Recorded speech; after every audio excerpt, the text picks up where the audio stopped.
territories of the Sechot and Hoopachesit First Nations, and recognizing as well that other people calling in today may be on other territories, probably largely New Channel. We have an agenda in front of us. Are there any late items from councillors? Okay, seeing none, and I know we do have Councillor Washington working on getting into the meeting as well. Are there any late items from the City Clerk?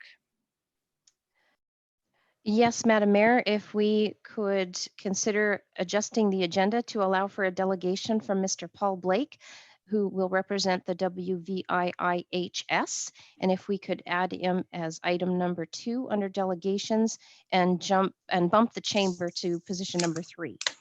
Perfect. I'm sure we can do that.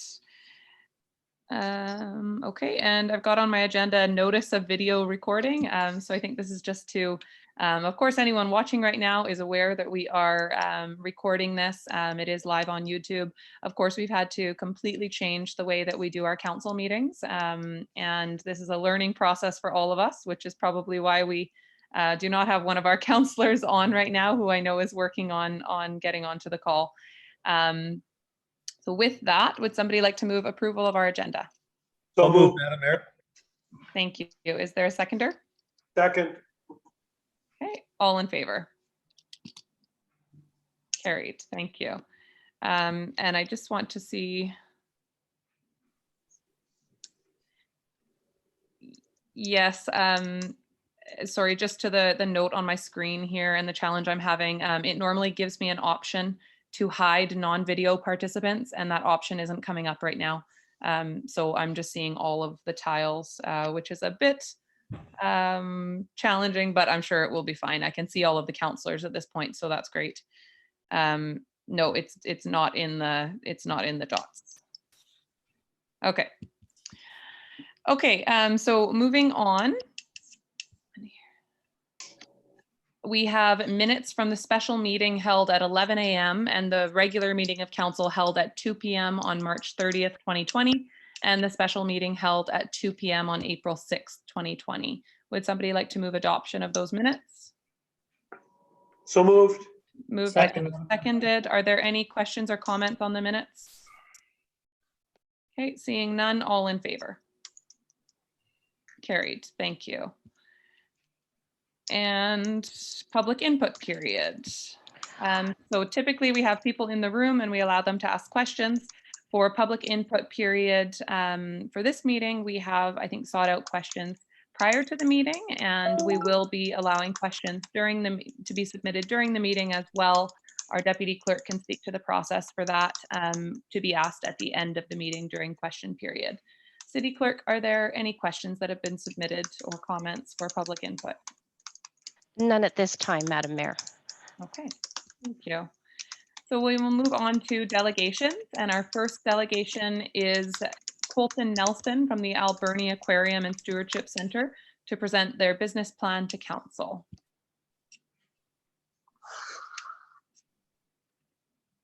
And we will see if we can get, oh, I see his name popping up. Hi, Colton. Hello. How are you? Thanks so much for calling into this. That's great. So I'm not sure if there's a screen to present or anything, but you are on and you're welcome to start whenever you like. And just to let you know, we do typically limit our delegations to 10 minutes and then we'll allow for questions after that as well. Okay, I'll make this short because it's not much that hasn't already been said. The aquarium would like to ask the city for a rent reduction to smooth over our transition into a new society, which has been presented in the business plan. And as well as a rent reduction would be very helpful during a time of a pandemic. Because there is a pandemic, we can't keep our doors open or fundraise because nobody has any money. And like a lot of our fundraisings are done with a lot of businesses in town which have closed their doors. So we are looking for some support for the time of the pandemic and until we can open up our doors again and money. That's about it. Okay, do you want to speak at all to your business plan that you've submitted? Sorry, can you rephrase that question? So you've submitted a business plan to us as well. Do you want to go over some of the highlights of that? I don't think it's necessary. I think it's all been pretty much straightforward. Unless you have any questions, and I can answer those for you. Okay, questions from council? Councillor Haggard. Thank you, Madam Mayor. I'm just asking a question on your projected revenues. They haven't changed very much since last year. But with you being closed, how are you going to make those revenues? So that is a very good question. With us being closed, I guess our budget would start off once we reopen again. Right now, we're working on a shoestring tight budget just to keep the fish alive. And as for the budget would then start the day we reopen and go for the fiscal year after that. Okay. Thank you. Other questions from council? Councillor Solda. Question, are you going, your hours of operation, what are you looking at? Because people are asking, because normally down there, there's certain hours, everybody has to be open. Are you going to be open the same? Yeah, so right now we are closed, but when we reopen again, we will have, the hours will be the same. Yeah. Okay, and you're looking at leasing the top floor. Is that not being leased? Was it not leased before? It was being leased before with West Coast Aquatic Management, and they have now since moved to a new location, so they aren't leasing it anymore. And so what kind of rent are you looking at up there if you're going to sublease? Yeah, so we have a boardroom up there, which we are hoping to rent out, and we have a office, a nice size office with a long hallway that we can rent out for about $500 and $800 each a month. So the 800, if you don't mind, Madam Mayor, I'm just kind of curious to know, the $800, is that for part of your rent, or how are you working that into your? So we'll have, sorry, what do you mean by that?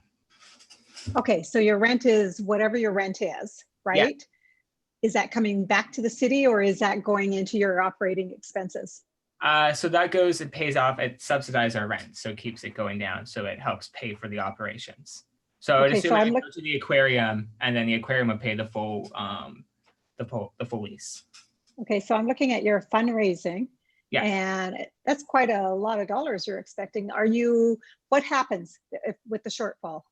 So with the shortfall, it really limits what we can do. We are doing minor fundraising like tank sponsorships. We are working with a lot of educational places. We are in talks with North Island College to do a deal with them to help bring in some money, as well as offering students passes to get in or something to that effect. There are a lot of avenues of fundraising, like 50-50 draws or boat raffles, or just working with businesses to generate revenue, which a lot of businesses have come forward in support. Cannot start video, fail to start the video camera, please. Councillor Washington, we can hear you, but we can't see you. If you're able to mute, that would be lovely. Thank you. I can see you're muted now. Okay, sorry, Colton, go ahead. Okay, I forgot where I was, I'm sorry. But yeah, just there's a lot of fundraising working with the community and stuff like that. And it'd be working with community and local businesses versus asking for donations. So hosting events like taco night and stuff like that, or donut day, and just having money flow in that way. Okay, I'll let somebody else ask, and then I'll come back. Oh, I've lost everybody. That's okay. We're just seeing, I think we're just getting comfortable with this right now, but we are seeing the business plan. Thank you. So that is very helpful. Councillor Solda, I know you might have more questions. I have Councillor Poon here for a question as well, and then we'll come back to you if you have more. Thank you. I'm just a bit confused as to how this new business plan differs from the way that you've been operating thus far since 2016 in terms of how you're getting donations and things like that. Thank you. So I'm assuming that's towards me. So the business before was adjusted. We're under a new nonprofit now. So we're a whole new organization. So our business is reoperating in a different sense.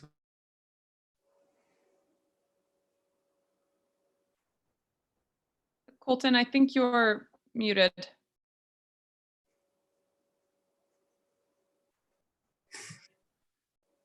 Can anyone hear Colton? Nope. No. Uh, Okay, I can hear you now. okay, that's weird. Sorry, it's all new to me.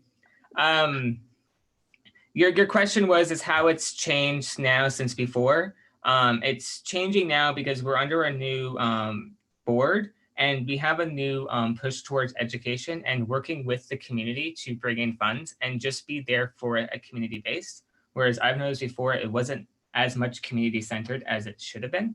And that's mainly the main push, is to drive it towards a way to be self-sustaining with the community and with sharing and co-hosting events and stuff like that. Thank you. Are there other questions from council? Councillor Paulson. Just some comments and some questions. Colton, has your society status been confirmed with the province? Yes, I believe it has. Good job. The other one has around, the motion was for a lease relief period of 3 months. I think now we're talking about a 6 month. I'm just kind of curious. I'm not sure about the timing. Does this need to be retroactive? And lastly, Colton, thank you very much for the business plan. And I know that a heck of a lot of work went into it. It's a good looking document. I particularly like your new marketing approach, which is far more aggressive than it has been in the past. And just a good job overall. And thanks for the report. But I just have a question about the lease relief and duration of time, and does it need to be retroactive? So that's a good question. The time we are, so when we submitted this, we were not looking at a pandemic, and that's really affected everybody. We're all here and Colton, sorry, you're muted again.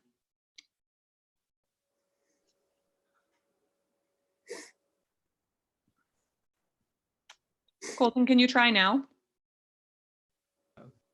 Okay, we can hear you now. okay, that's Sorry about that. I'm not sure what's happening. yeah, I'm not even touching it.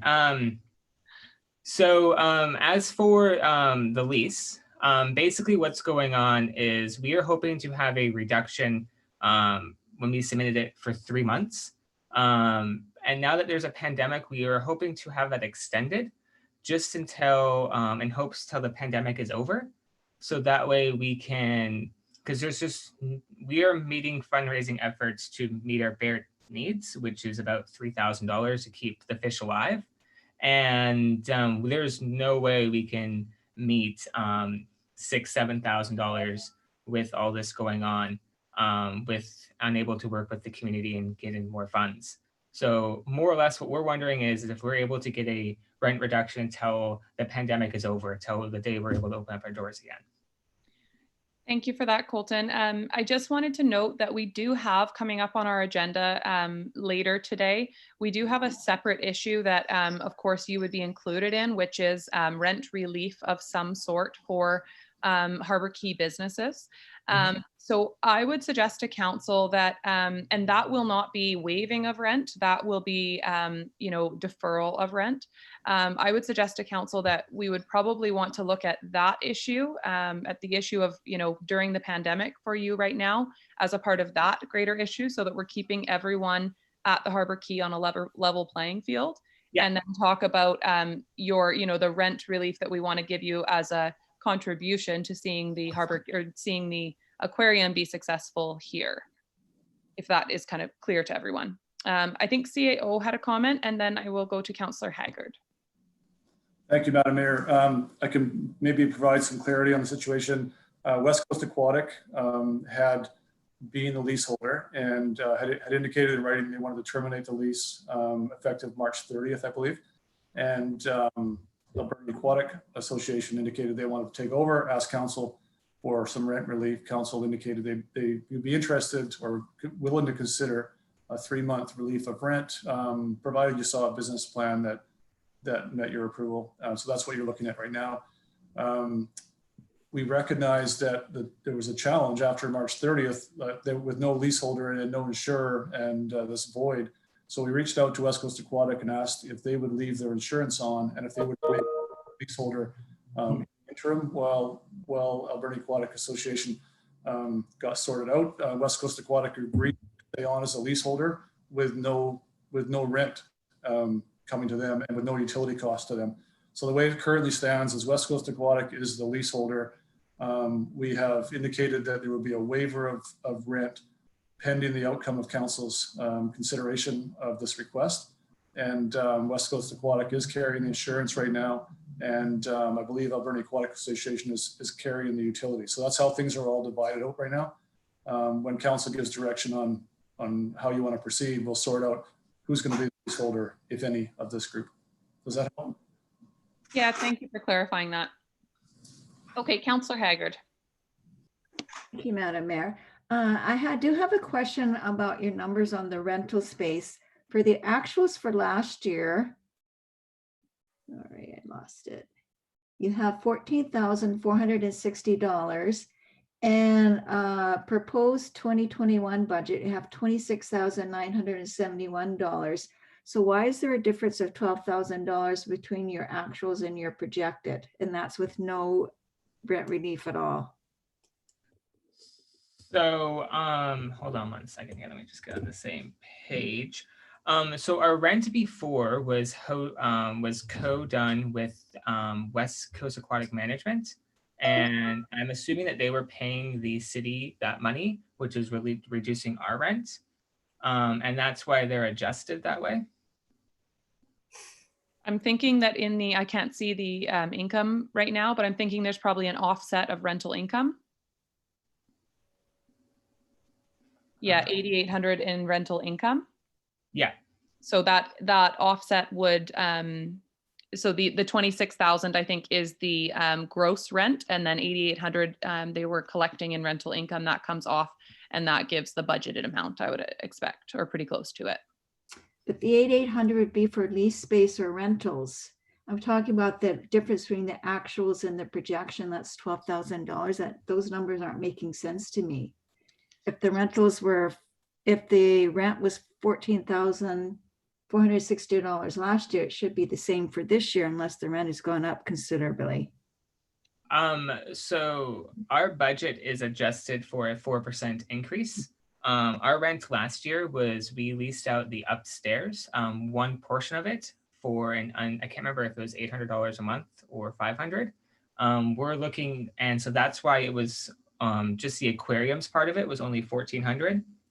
As for how much it would cost the aquarium, we're hoping to lease out another part of the office up there to reduce it down a little bit more. And we've also increased it by 4% because all budgets are, things go up, never go down. Okay, thank you. Thank you. CAO. Madam Mayor, Council, the West Coast Aquatic did not have permission to sublease any space in that building that I'm aware of. And what we're likely seeing here is that West Coast Aquatic, they had two branches of their organization working out of the space, one upstairs, one downstairs. And it's likely that this is an accounting differentiation between what the aquarium paid versus what the other branch paid. But as far as I'm aware, there was not a sublease agreement. Certainly the city wasn't involved in approval of one. Thank you. And that's actually getting more to my question. I really appreciate the business plan you've put together. And certainly I think council as a whole very much wants to see this be successful. But I do worry about the precedent of potentially allowing a tenant to sublease space at a higher lease rate than they're paying us. So I have quite a bit of concern over that, because I think it sends the message that the city is leasing our space out under market value, which is very much what we've been trying to get away from. So like, I understand why you're looking to do it. If it's an opportunity, I mean, I would always take the opportunity, but I have some concern about you using that as basically a revenue source when really that we don't allow most of our tenants to sublease, and certainly not at a higher rate that they're paying us. So I'm not sure if that's a conversation or discussion that you guys have had, or if you have any comments on that, Colton. This is all the leasing of the upstairs is a thing to look into. It's definitely something that would be looked into with the city's approval.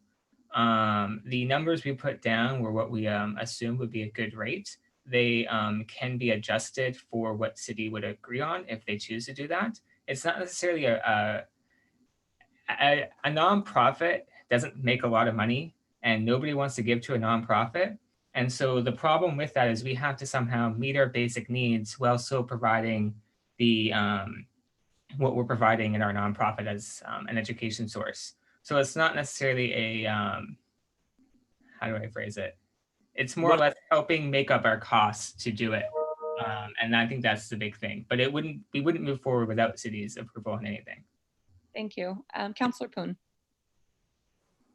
I just have a question about the space that you want to lease out. I mean, is there the way that it's demised, is it accessible from outside the unit? Yes, it is. There is a secondary door next to our door, which goes upstairs into where there's a boardroom and a secondary office and our reservoir for our water. So perhaps the city could take that back instead, or? Yeah.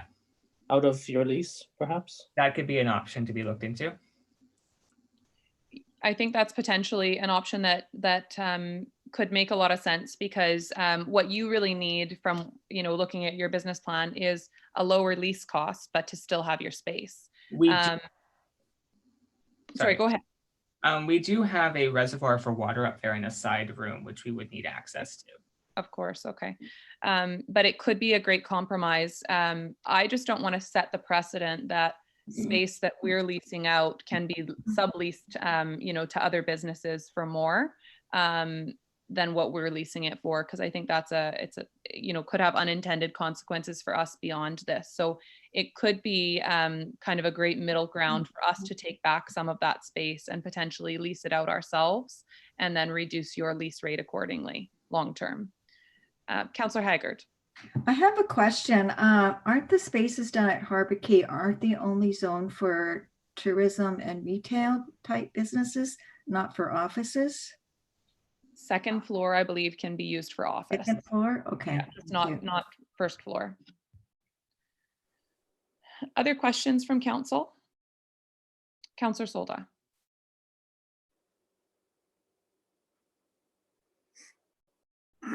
Sorry, Madam Mayor, it's just the screen's different here. I would totally concur with you, Madam Mayor, on how you're feeling about the upstairs and the downstairs and the rent, because that was on my topic here. But I didn't notice in the budget about the hydro. Is the hydro paid by the society, or how is your hydro? Our hydro is currently paid by us right now. We are looking into ways of trying to reduce it with grants that BC Hydro offers. And we are looking into ways with that. But right now we are currently paying our hydro. Okay. And the other one is insurance. Okay. Obviously, if we're going to take over the upstairs, I was going to ask about the insurance. And the insurance for you guys pay your own insurance, right? The society? Yes, ma'am. Okay, and I'm just taking a peek here. I think that is it. My biggest thing was the hours open, and long as the hours are open the same as everybody else, I'm happy with that. And the lease, well, we're going to discuss that later. Thank you, Madam Mayor. Thank you. Any other comments from council? Okay, seeing none. I just want to take a look quickly at the agenda here. So council, at this point, just to kind of refresh on where we're at, we have a 3-month rent reduction in our current budget that we're going to be reviewing again today. So what I would suggest is that I would kind of expect that 3-month rent reduction would begin when the aquarium reopens after this. In terms of what will be done until reopen date, I think we are best to discuss that as a whole with the issue of all of the other Harbor Key businesses. City Clerk, can you just clarify? I'm assuming if we are sticking with a 3-month rent, or reducing rent for 3 months to 0, that's already in our budget. We don't need to make any motion here today for that. Yes, Madam Mayor, the direction from council was to go down that path for the 3 months, subject to the receipt and review of their adequate business plan. Okay. So do we, CAO, would you like us to, sign off on the business plan? Would you like us to give any, we can give further direction if we want to have conversation around the concept of subleasing. But what direction do you need from us today? Well, Madam Mayor, first of all, the draft budget that you'll consider later in this meeting includes a 3-month rent vacation, if you like, and the association has asked for 6, I believe. So that's one issue that council should have clarity on. If you had indicated that you'd be willing to essentially give a rent holiday, and by implication that you would enter a lease with this association, provided you had confidence in their business plan. So I think at this point, if you have the information you need to determine if you have confidence in this business plan and you want to consider entering into a lease agreement with the association, then you could direct us that way with whatever caveats you want to add on. If you want us to consider separating out the spaces, we can look at that to see if that's feasible, and what the split of rent would be or the reduction in rent. And yeah. So it really depends on whether council has comfort in this business plan to move forward, or is there more information that you require? Thank you. I have comments from Councillor Solda, Councillor Paulson, and then Councillor Corbeil. Looking at my notes here, Madam Mayor, the only thing on the business plan that I'm not confident on is the fundraising, because we know how that can happen, what can happen on fundraising. I'm a skeptic on fundraising all the time because you can't get the dollars sometimes. And the other one is there is no contingency fund. So if there's a problem with the tanks or anything like that, there is no backup. Then what happens? So it's all about the dollar, and that really worries me on this part of it, that nothing's put away into a fund, and the fundraising it's all relying on fundraising, and that's a big one. So that's absolutely. Councillor Paulson. Once again, I'll just go back. I'm very pleased with the business plan as presented. I certainly want to encourage the aquarium group, Alberni Aquarium Association. I would rather have them there with rent relief than have the space empty and trying to look for a tenant. And I fully support moving forward with some rent relief terms to be determined by council. Thank you, Councillor Paulson. Councillor Corbeil. I just need a little bit of clarity. The CAO said that we approved a 3-month rental vacation. And from what I understand, the vacation has actually started as of April 1st. Am I correct? CAO. Madam Mayor, that's correct. The rental holiday or vacation started April 1st. So we've budgeted 3 months, and either we're going to have to review that budget, or we're going to have to start the 3 months as of April 1st.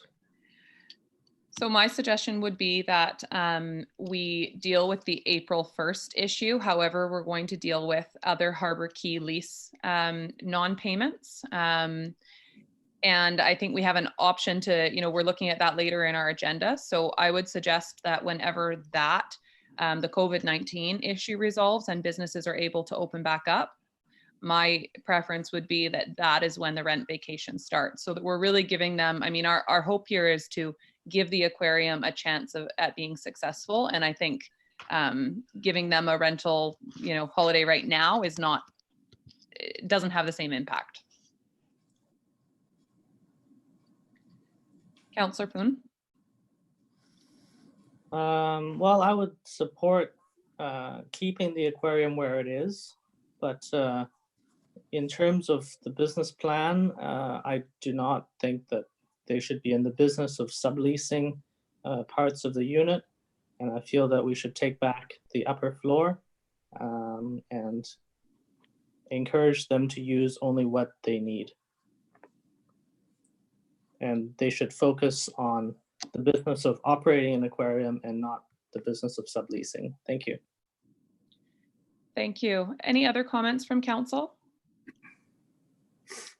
Okay, so CAO, if we wanted to explore what it would look like and if it's possible to split that unit into multiple units, I would suggest that if we want to explore that, we get that information before we make final decision on when a rental vacation will start, or other details of it, and entering into a lease. We make a motion to get that information and then bring back the details on the lease at a later date, or should we give all of that direction now?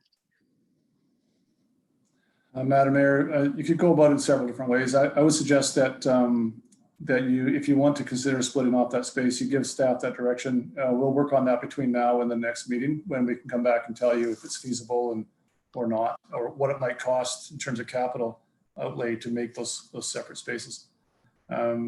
And getting back to the rent relief, it started April 1st. So turn it around a different way. The city's budget anticipates rent from the space. And as the budget currently stands, it doesn't anticipate rent for April, May, and June. So those 3 months that we budgeted to know.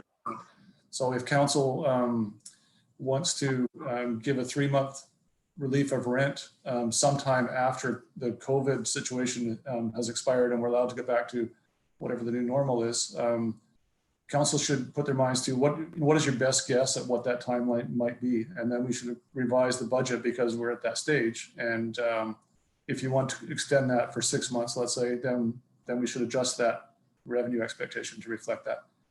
And you could hold off the decision on the lease until your next meeting, when you have information in hand about the ability to split that space off. Currently, the association has access to the site. The sea creatures are still alive, and West Coast Aquatic has agreed to be the leaseholder in the interim for no cost. So you're not required, there's nothing driving you to make this decision today. There's a status quo in place where everything that needs to be in place remains in place while the association continues to develop out their plan and while council gathers more information. So I would suggest you don't make a decision about the lease today. You give us some direction around the space, and we'll come back at your next meeting and tell you what we think is possible. Thank you. Councillor Paulson. Just like to make a motion that we proceed with a new lease agreement based on splitting the space, and come back to council with that agreement. Second, Madam Mayor. Okay, and if it's not possible to split the space, or if it has a large cost attached to it, are we still proceeding in that way? I think this might just be a bit unclear. I think a new lease agreement just based on the staff report coming back to us. Okay. Comments? Councillor Haggard? Can we wait until we get that staff report about the possibility of leasing the space and before we make that kind of a motion about the agreement? I think the intent is the same here. Council would like to enter into a lease with the new society. I think we have consensus on that. We have consensus that we want to help in some capacity, and we have consensus that we likely want to look at splitting the space if it's possible. If it's not possible, we probably want to allow subleasing. So I would suggest that maybe we hold off on the part of your motion, Councillor Paulson, that says we proceed. We know we want to proceed. We can give that message to the society, but it probably makes sense to actually start writing that lease once we have a definitive answer on whether or not we're able to split that space out, just because that could shift the terms of the lease. Would that be okay with you? That was my intent. Okay, perfect. So would you like to withdraw your motion and we'll just reword? Well, I think the intent of the motion is still valid, but I would maybe add your thoughts on splitting the space out and having a lease based on that. Okay. That City makes Clerk, sense. sure. City Clerk, are you able to read back what you have for a Word- motion there? Wordsmithing. Well, currently I had Councillor Polson and Councillor Solda seconded the motion, was to provide a new agreement which spoke to splitting the space and then bring that back for council consideration. But what I could add subsequent to that with your suggestion is that the staff report that speaks to the feasibility of splitting that space be captured in that motion, that direction. I'm Sure. okay. I'm okay. I think that Okay. makes sense then. Any other comments on this? Okay, and so that's an amendment and it was moved by Councillor Paulson. Is there a seconder for the amendment? Councillor Solda, thank you. Seeing no further comments on the amendment to add the feasibility of changing that space on the amendment, all in favor? Carried. And any further comments on the motion as a whole? Okay, seeing none on the motion as amended, all in favor? None opposed, carried. Thank you very much, Colton, for coming in this way. Sorry about the technical difficulties we've had, but thanks for coming and thanks to your group for all that you're doing. We as a council, and I'm sure as a community as a whole, we really hope that you're successful. And we very much appreciate the time that you guys are putting into, trying to make this viable. So thank you. Thank you.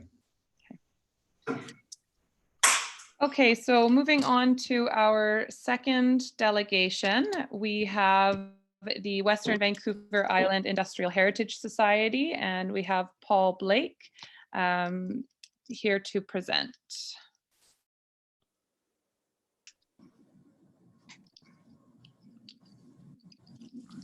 Welcome, Paul. I think you're on. Okay, can you hear me? We can hear you, yes. So thank you so much for coming. We typically limit our delegations to 10 minutes and then we'll allow for question time afterward. So go ahead. Okay, what I'm trying to do is clarify the several budgets that we have put in front of you in the last few months. If we could go to page 3 of this. Okay. What we've tried to do is during the cow of, that would have been back in March, pre-COVID, I guess, March 10th. Council voted and carried for this option 2 for an ask of 97,800. So what we've done is we went through that and took out basically all the passenger and operational costs and revenues.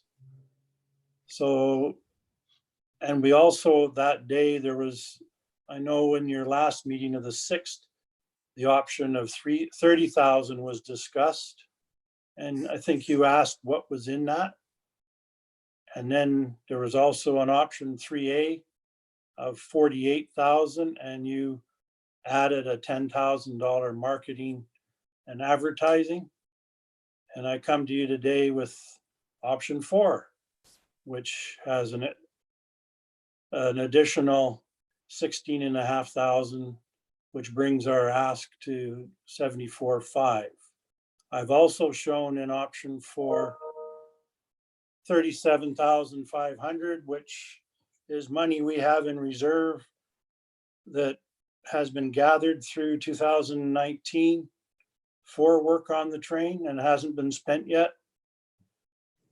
So some of the major changes that from the April 6th was we've wanted to fund an APR manager because we understand the mandate that you're giving us is to have the Alberni Pacific Railway all ready to go for 2021, hopefully to be able to run to the mill So we have to put all our systems and training and certifications all in order, which is quite a detailed process, because a lot of those items have been neglected since around 2016.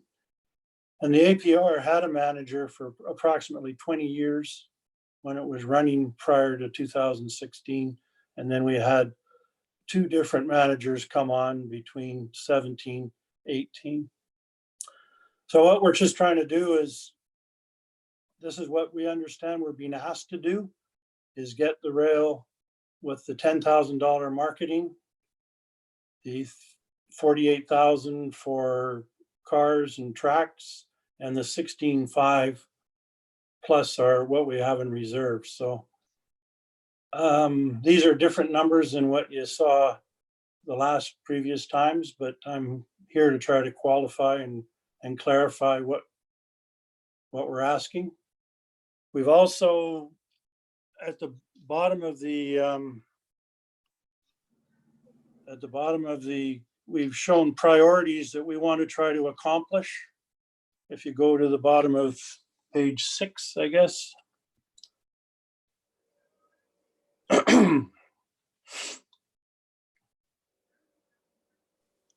We've got 7 items that we're going to try to get done between now and 2021. And I think we all want to see a fully developed 5-year operational plan for the rail to be going to the mill. We obviously want to complete number 7.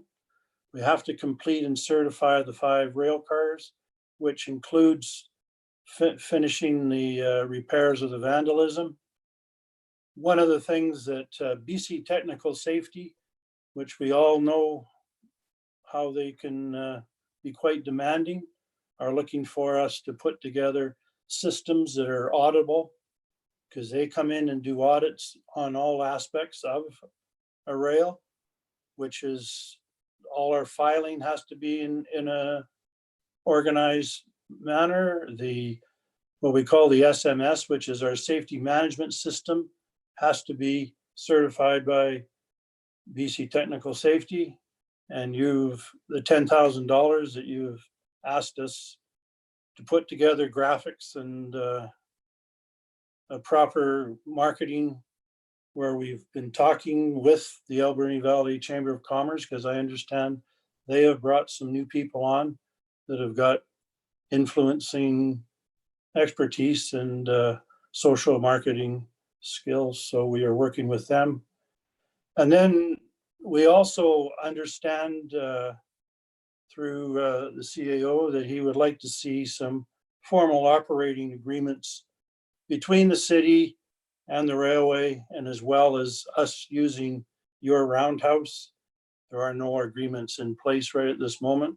And one that we forgot, we would like to be involved in the agreement with the Island Corridor as well, that it isn't in place anymore. So this is a fair number of items we want to try to accomplish, but to run your railway, we need to do that. So if there's any questions, I'm happy to answer them.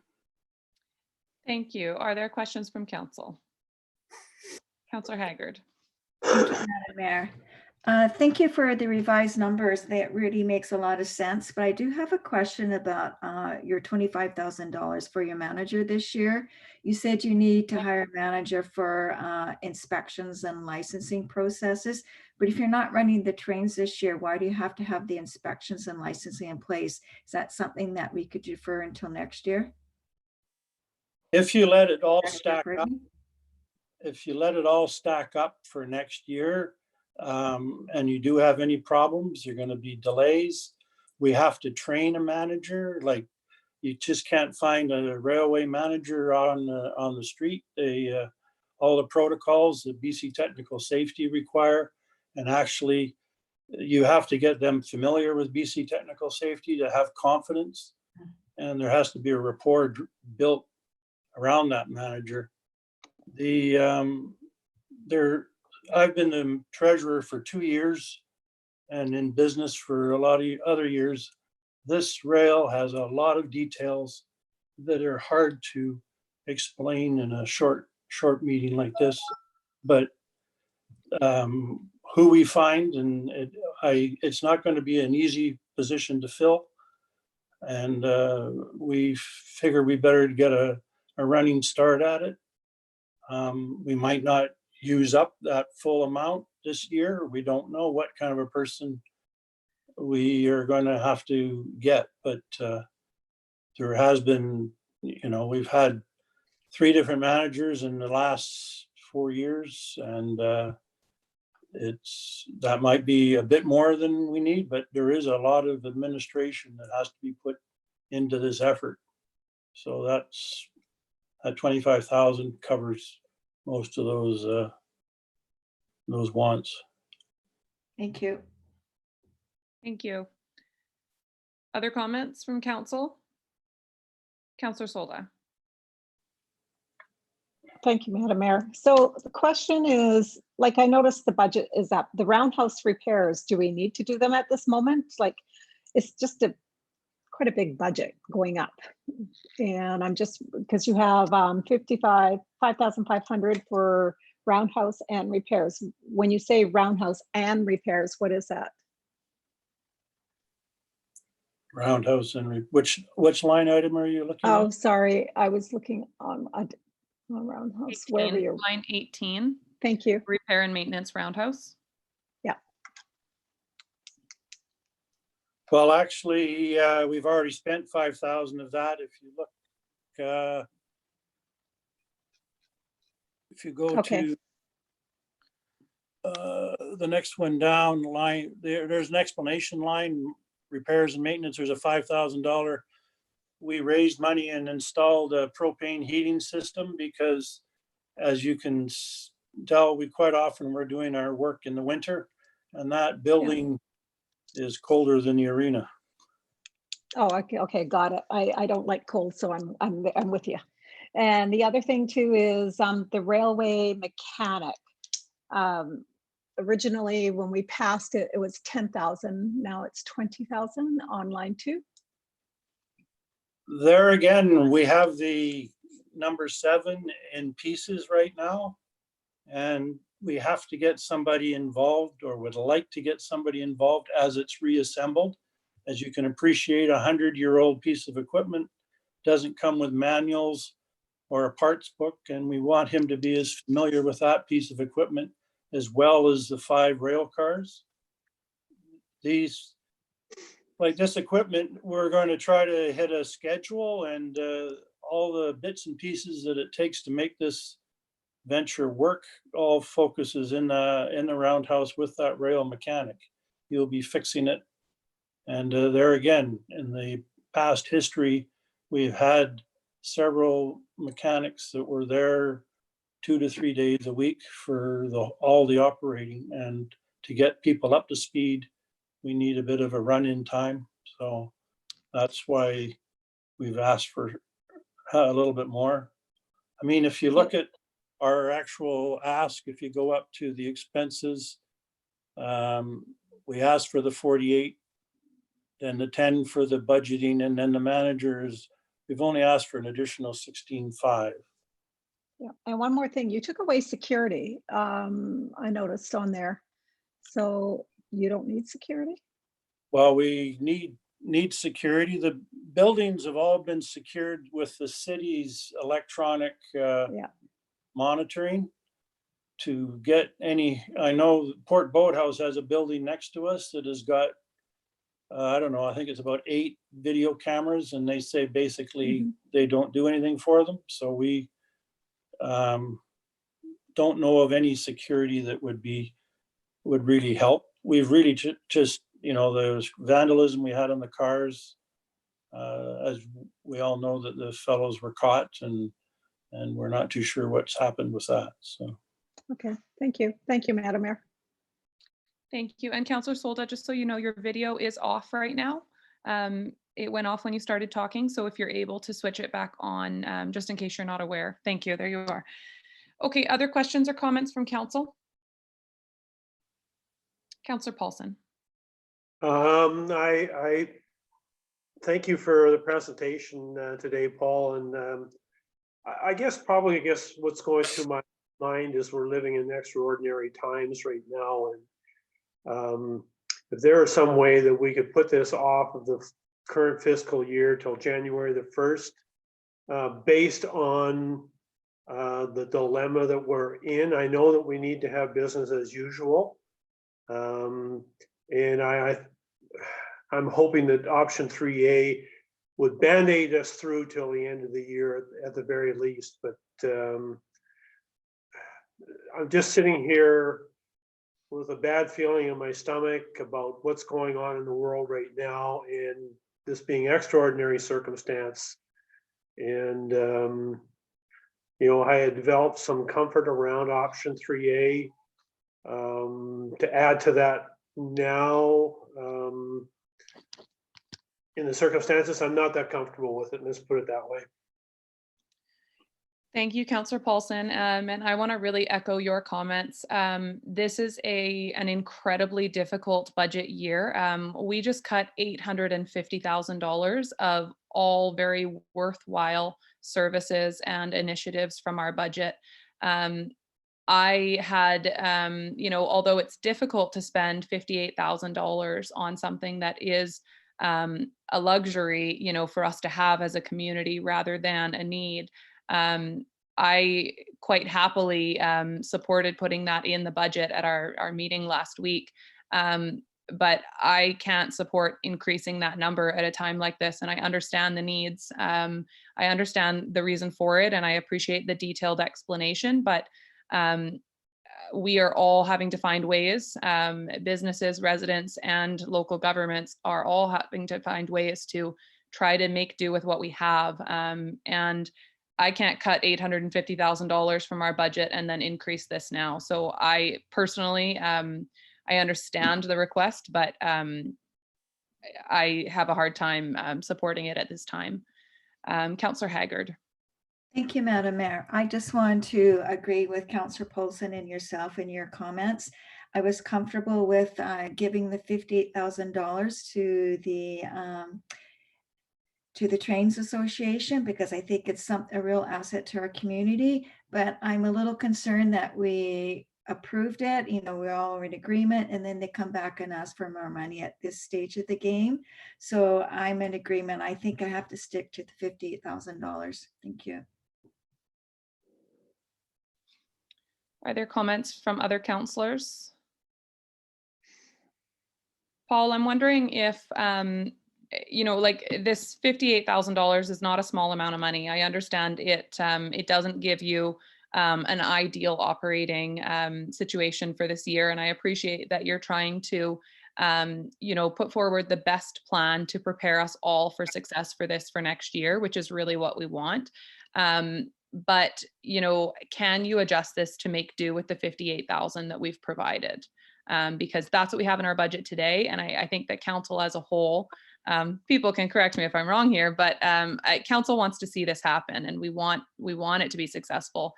But we just have to be so cautious with every dollar that we spend right now. Oh, we can make do. Some of the priorities might not happen but we would have to discuss which ones we would consider the high priority, and it's all about picking, to be able to get it up and running as best it can be for 2021. I feel that we need this, but if, there might be some things that suffer. I mean, it definitely, in both budgets, all the hardware will hopefully all be running.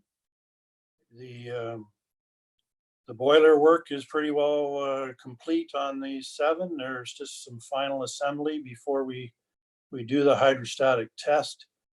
But the assembly of all the bits and pieces to make it into an actual rail car, these are things that will be done, but it's the administration and,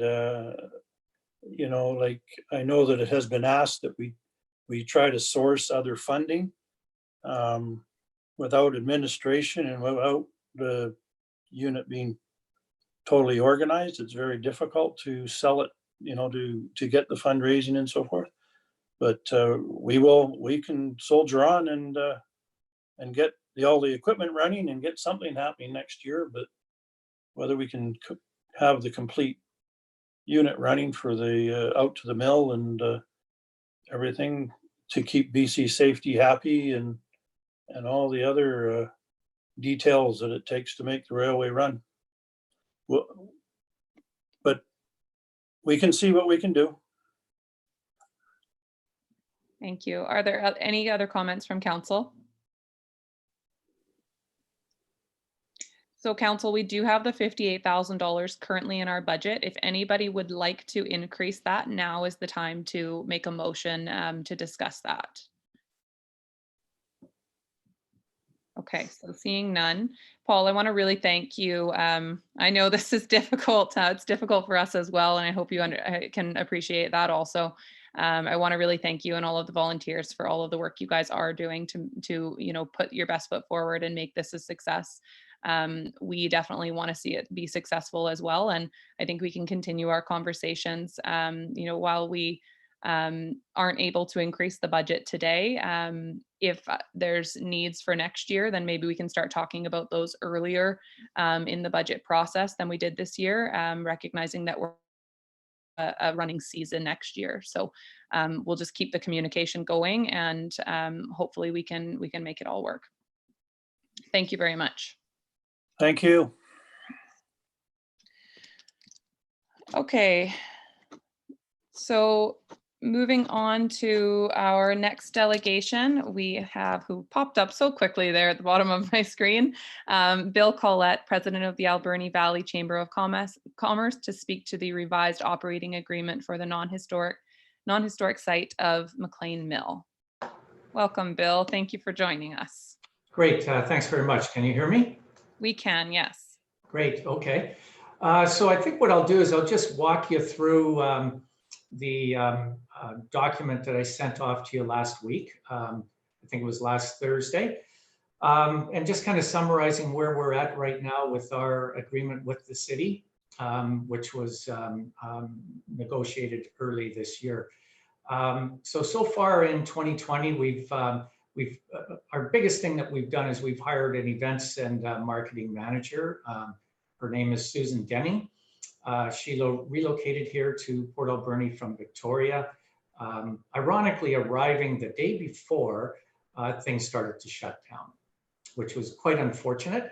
But she has still rolled up her sleeves and been working very, very hard during that time. So she came from Oak Bay Bikes in Victoria, where she redeveloped their website and promoted their business, and Oak Bay Bikes saw quite a bit of growth, largely due to Susan's efforts. She comes from Germany, I think arriving in around 2014. I might be wrong on the, 2014 there.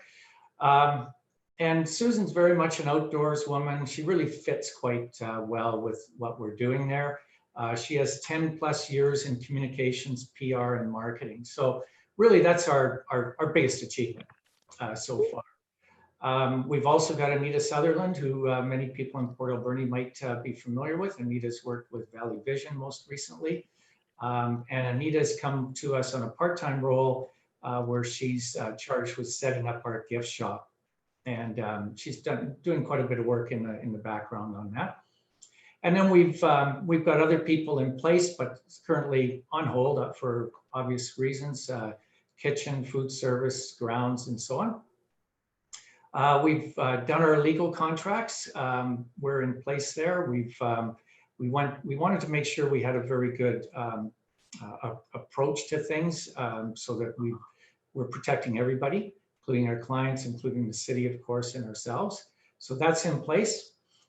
Insurance is in place at a much higher cost than we'd initially budgeted for, but that's the world of insurance today. So that's in place. We've purchased propane, filled up the tanks there, significant investment. We've ordered new tanks, which will be more economical for the city, for ourselves, safer, more cost effective all around. And those are due to be installed in May. I'm assuming that's still a go, but sometime mid-May was the agreed upon date. The primary tank that we would be using would be relocated behind the main hall, and there's many benefits to that for obvious reasons. And currently we've turned everything off. Again, obvious reasons, we don't want any leakage of propane, and no sense heating hot water when the building's closed. We've repaired the lawnmower. We've added a grass catcher system to it to make it easier and more effective. The lights that have come down, they're in the process of being reinstalled, and bulbs replaced. Those came down in windstorms. And you know, as you can see there, we've cleaned the offices. We're in communication with VHA to reestablish kitchen. All of our events, April, May, June, have been canceled. Events beyond June have not yet been canceled, although we're in constant dialogue with our clients. You can see the one picture there on this page, those little stairs, they were rotten before, they've been fixed. Couple of pictures here just show typical activity that goes through the mill. I don't think Twyla's following me here, maybe, yeah, there we go. We're on Wedding Wire, which is a marketing online platform that's done very, very well for all these wedding bookings that we've had previous to now and in the future. Most of the bookings we get are from that resource. And next, Twyla. This is just an email that was received to my chamber address here maybe 10 days, 2 weeks ago, from a woman that was in the paper chase race. And I especially liked her first paragraph where she talked about running through the Forestry Museum, she called it. But, you know, that's just the beauty of what we have there. So I thought I would include that in there. Next slide, Twyla. This is a snapshot of what we think the gift shop can look like once we get it going. One of the things that we've noticed, there's quite a bit of space in there that's not being used, and that's to the right on the screen there where it says merchandising table. We'd like to redo the flooring in there. It won't be expensive, but redo that, increase our selling space. So we're looking forward to getting that rolling. We want to paint the place, of course, and refresh all of our merchandising tables and so on. We've got a new POS system on order. It's more user-friendly, inexpensive to operate. It's got the ability to maintain inventory and inventory management systems. If you walk the site right now, you'll see that you know, there's been some flowers planted and just general nice beautification going on, and I credit Susan for that. She's been there pretty much daily and just planting things. Sees a basket and she plants something in it. It looks quite nice. The next slide just shows a snapshot of what our plans would be in terms of gift shop merchandise. This file is obviously dated about a week because I'm hoping the CAO sent you some links to our website that's currently being developed, mcleanmill.ca/new. And if you go in there, you'll see some of the ideas that we're coming up with, including a bit of a rebrand. And next slide here. So again, we wanted to you know, just bring in new items and so on. When you take a look at the website, you'll see that we have, as I mentioned, come up with a new branding format. And we've come up with the idea of #FlattenTheHump, which is, you know, just got a little ring to it. And that's just an idea that we put out there. We're toying with it at this point in time, but we certainly like the graphic itself. And so again, it's just part of our whole repositioning of what we look like for the public once we're able to reopen. Next slide. And then just general, just the last three areas, food services, obviously a bit on hold right now, although we're ready to move forward with it as soon as we feel comfortable doing so. Like I mentioned earlier, we've been in contact with VHA. We know what we need to do. It's not a lot, and we're ready to get that going. The campground, we're on hold with that right now, but again, we see significant value to it if we're able to put that together. And then finally, the historic tours. Move that forward, Twyla, just one more if you can. One more. And so the historic tours, that's an area that we really think has a lot of value. Obviously, this year, we don't know what that's going to look like in terms of tourism coming to Port Alberni, but we still need to prepare for it. We can't just turn on a light switch one day and say we're ready to go. There's a lot of time investment and program development that we need to do. So, and that remains a priority for us. So I just wanted to kind of summarize that, just so that council understands that, yes, we're not open right now, but yes, we are working diligently on the whole program, and we want to carry on with that. I guess one of the benefits, if it were, of this issue is that it's allowing us to work methodically and carefully through this and not rush. Such things as our website and our overall marketing plans and general beautification, we're able to do it with a lot of thought and get it right. So the website, as I mentioned, I hope you've had a chance to take a look at it. And it will have an online store and be able to do whatever we want through that website. We've even got ideas about potentially raising money for local charities if we're able to get product and buy-in in terms of the hashtag and that sort of thing. So we're just throwing ideas out there amongst ourselves to do the right thing. And just moving to the last couple of slides here, maybe to the summary page, Twyla. One more. Oh, one more. Yeah, there we go. To use a baseball term, we've been throwing a major curve, as everybody has, and it certainly has stalled us. I want to emphasize that I know that there's thought that we haven't felt any pain yet, but we actually have. When we put forth our proposal back in October, we were budgeting for 161,000 in revenues that would allow us to invest in some of the things that we've already invested in. And those revenues are pretty much all at risk, or certainly a good portion of them, all the way through June for sure, and potentially further. And so we're now taking a look at this as recognizing that revenues we just can't count on. It would just be not wise to do that. So we're focusing on just developing for the future so that we are ready when we are given the green light to reopen. So with that, I'll open it up to some questions if you've got any. Thank you, Bill. Are there questions from council? Councillor Haggard.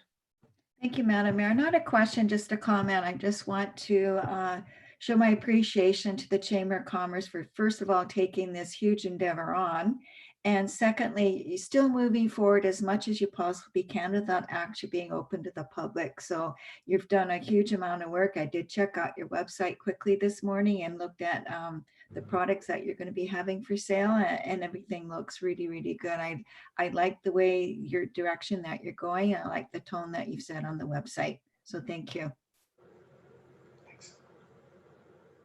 Thank you. Other comments from council? Councillor Paulson. Just once again, Bill, thanks for the presentation. And this is very troubling and trying times to try and get off. I know you want to get out of the starting blocks really quickly, and we're kind of in a holding pattern now. So thank you for that. And thanks for being patient. And we'll get through this and get this thing back on the rails, I'm sure. Thank you. Literally. Yes. Thank you. Other comments?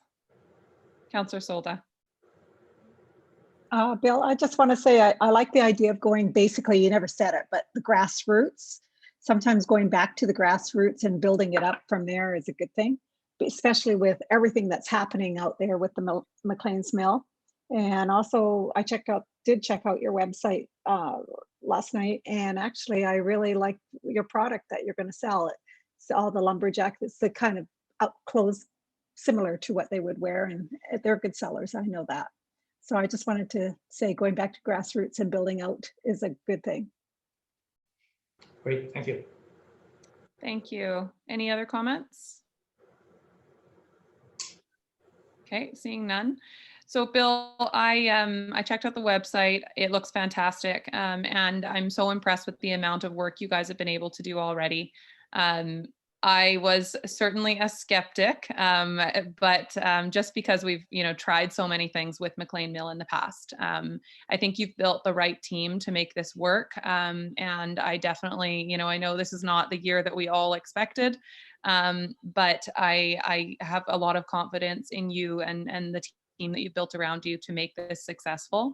I do have to ask because we are asking everyone about budget. And I know we have a contract with you. I know that you have a huge risk based on revenue, and a lot of that contract being based on revenue. I understand that, but do you foresee reductions if this goes on? And what would that look like? Have you done an updated budget to know where you're at? And I just kind of look at it and think like, I would imagine most of your cost at this point is staffing. We've had to lay off staff, businesses have had to close and lay off staff. And do you think that that's something that you're going to get to, or are you planning to just continue? Well, first of all, I think for us to be able to continue with the McLean Mill, I can't lay off those staff. Here at the chamber, because don't forget, we're talking, the chamber has this contract. So we have one full-time staff member currently laid off, somewhat by choice, but she is currently laid off, and hopefully we can get her back. Obviously, our part-time staff are all gone. Our subsidiary staff are gone. Our bookkeeper's gone. Our lawn maintenance people are gone. So, so we've made a lot of adjustments already. Yeah. I'd like to stay the course with the McLean Mill side of the operations. I think that's critical for us to be able to have the result that we want. One thing that that I will put out there that we're currently struggling with here at the chamber. Ironically, we're lobbying hard as part of our role in advocacy. Is we're lobbying hard for the business community in a lot of the programs that have already been put forward by the government. In particular, the 75% wage reduction one. Ironically, the Chamber of Commerce doesn't qualify for that because we're registered under the Federal Board of Trade Act. So we're working on that one. And but as of today, we don't qualify. Yet our sales are way down. Our revenues certainly qualify. So every other aspect of it, we fit. But because of, again, how we're uniquely registered federally excludes us. So what I will put out there is that, if we can get our staff, which would include me, subsidized through the government, I'm happy to speak to the CAO about that moving forward and see what we can do. If I can just be assured that that City Council recognizes that we're doing our due diligence to make sure our operation runs as effectively and as lean as possible through this time, but allowing us to carry on with the McLean Mill so that we can have something that the community is proud of once that light switch comes back on. So if I can leave it there, Yeah. If that works for you. Yeah, thank you, Bill. I think that's very much what I needed to hear. And I think what the community needs to hear is you are making changes, you are adapting to this, you are, I don't want the perception to be out there that, someone who has a contract with the city doesn't have to look at the same difficult decisions that everyone else has to. And I can certainly see that that's not what you guys are doing. You are making changes just like everyone else. And I think that's what we all need to be doing.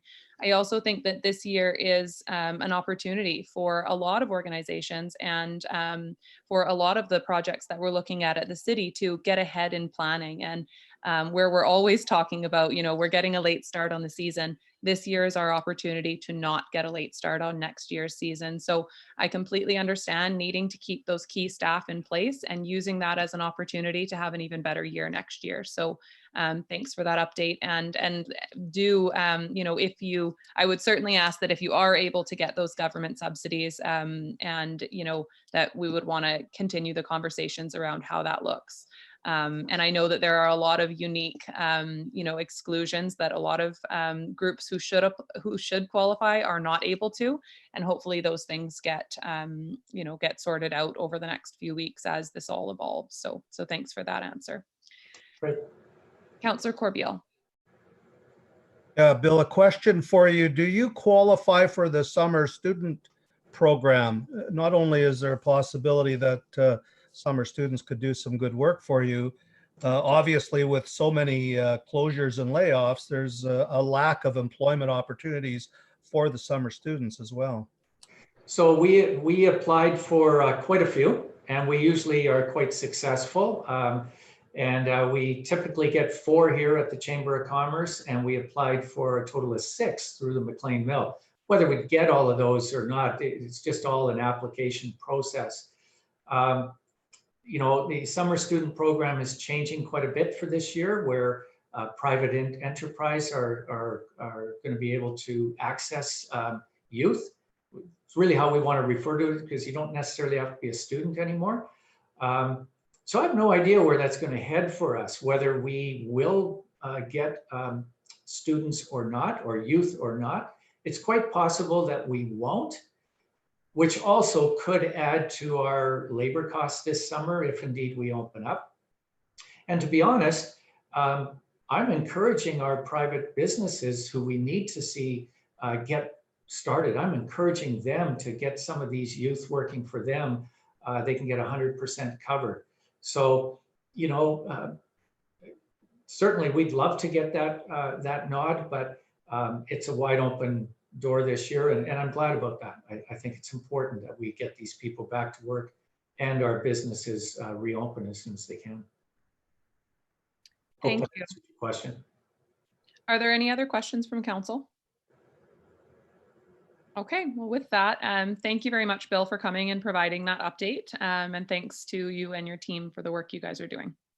Thank you very much.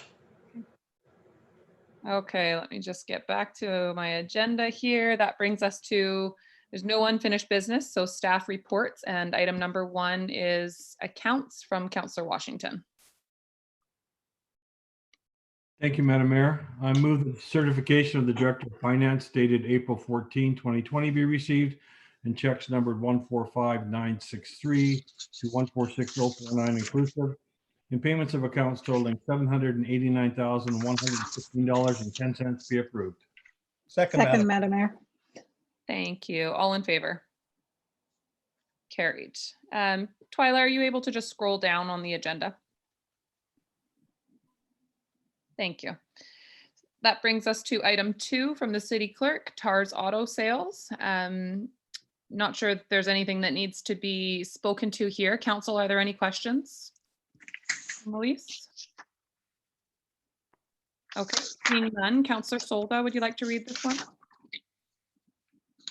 Yep, if you scroll. Okay, Madam Mayor, I move that the Council for the City of Port Alberni authorize the mayor and clerk to enter into a lease agreement with TARS Auto Sales for a 2-year term commencing April 1st, 2020 and expiring March 31st, 2022 at the current annual rent of $375 plus applicable taxes. Thank you. Is there a seconder? Second. Great. Any comments or questions? Seeing none, all in favor? Thank you. And on to item 3 from the city clerk, a lease for Asker Nagsgaard. Are there any questions on this lease? Councillor Corbeil. Yeah, the question I have, I never realized the city owned this property.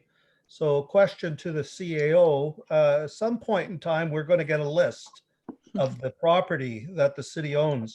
Are we getting anywhere near getting that list? Madam Mayor, Council, the city has, it was a strategic initiative. We completed that initiative. So we have compiled an exhaustive list of all the parcels of land the city owns. It wasn't our intention to share that document publicly or even share it with council because quite frankly, it's the vast majority of those parcels could never be developed or would never be developed. And I have said to council, if you want the document, we'll share it with you. So if you want the document, we'll share it with you. I would caution you though, that you may end up spending hours and hours and hours of your time and staff time inquiring about specific parcels that staff have already gone through to see which parcels are available for sale. It might be an opportunity. I think council does have an interest in understanding what the city owns. It might be an opportunity for council to have a meeting where we just get an update on and have a review of that list and of that map. I know I previously from Scott Smith had a map of what we owned.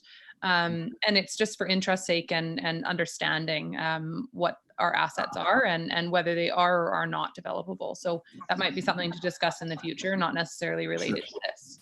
We could do that. I can tell you that this particular parcel is one that was not identified as a parcel that council should consider, the city should consider selling. We are working with the city's realtor to compile a list and a marketing plan of properties that we believe that should be marketed in the near future. And we'll be coming to council soon with that. Thank you. Councillor Corbeil, any follow-up questions to that, or is that? No, that's good. I totally agree with you. I'd love to have a presentation at least to give us an idea of what the city actually owns. Thank you. Okay, seeing no other comments here, Councillor Haggard, would you read this motion? Thank you, Madam Mayor. I move that the Council for the City of Port Alberni authorize the mayor and clerk to enter into a lease agreement with Asker Nagsgaard for a portion of Lot 3, Plan 65347, District Lot 10, Alberni District, for the purpose of planting and harvesting crops for a term of 5 years, commencing February 1st, 2020 and expiring on January 31st, 2025, and the annual lease rate of $487.60 plus applicable taxes. Thank you. Is there a seconder? Second, Madam Mayor. Second, Matt. Thank you. And I will just say that I think this is a really great example of, a local person and business who's been successful in the farming and, food industry within the city of Port Alberni.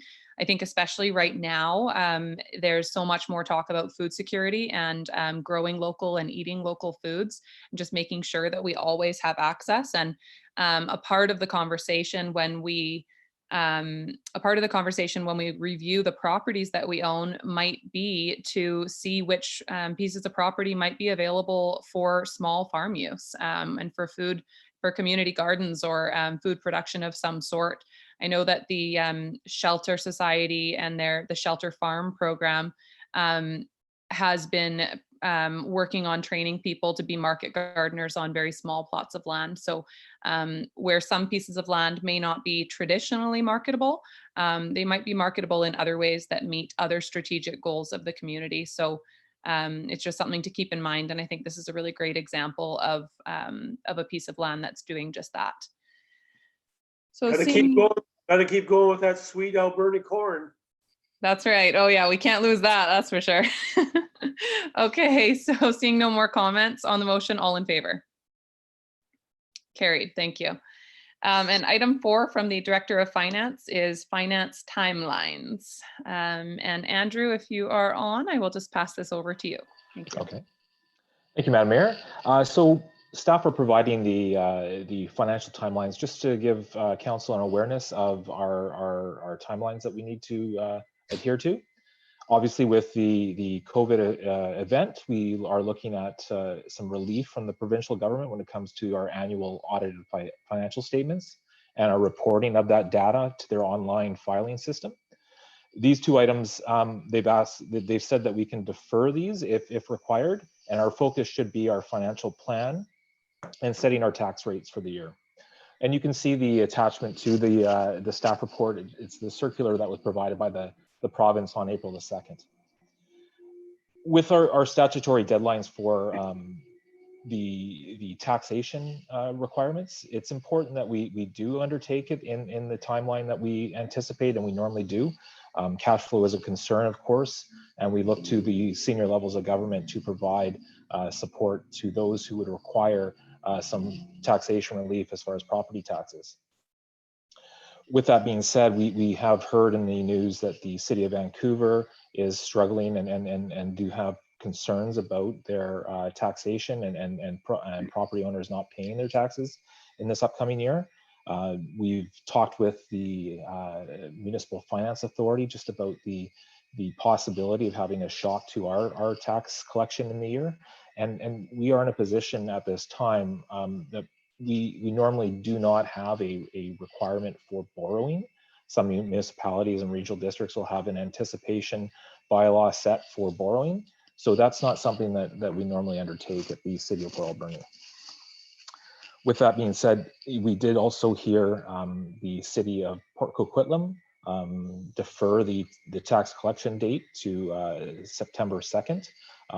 With a review of their financial situation, they have the ability to, they have unrestricted reserves for this event, and they can push it back. And they've taken a different perspective on the community charter as far as the ability to change the tax deadline. Throughout the province, though, it's been something that municipalities have not been doing. And with the understanding that we need to provide our regional district, our hospital district, and the school taxes all by August 1st, sorry.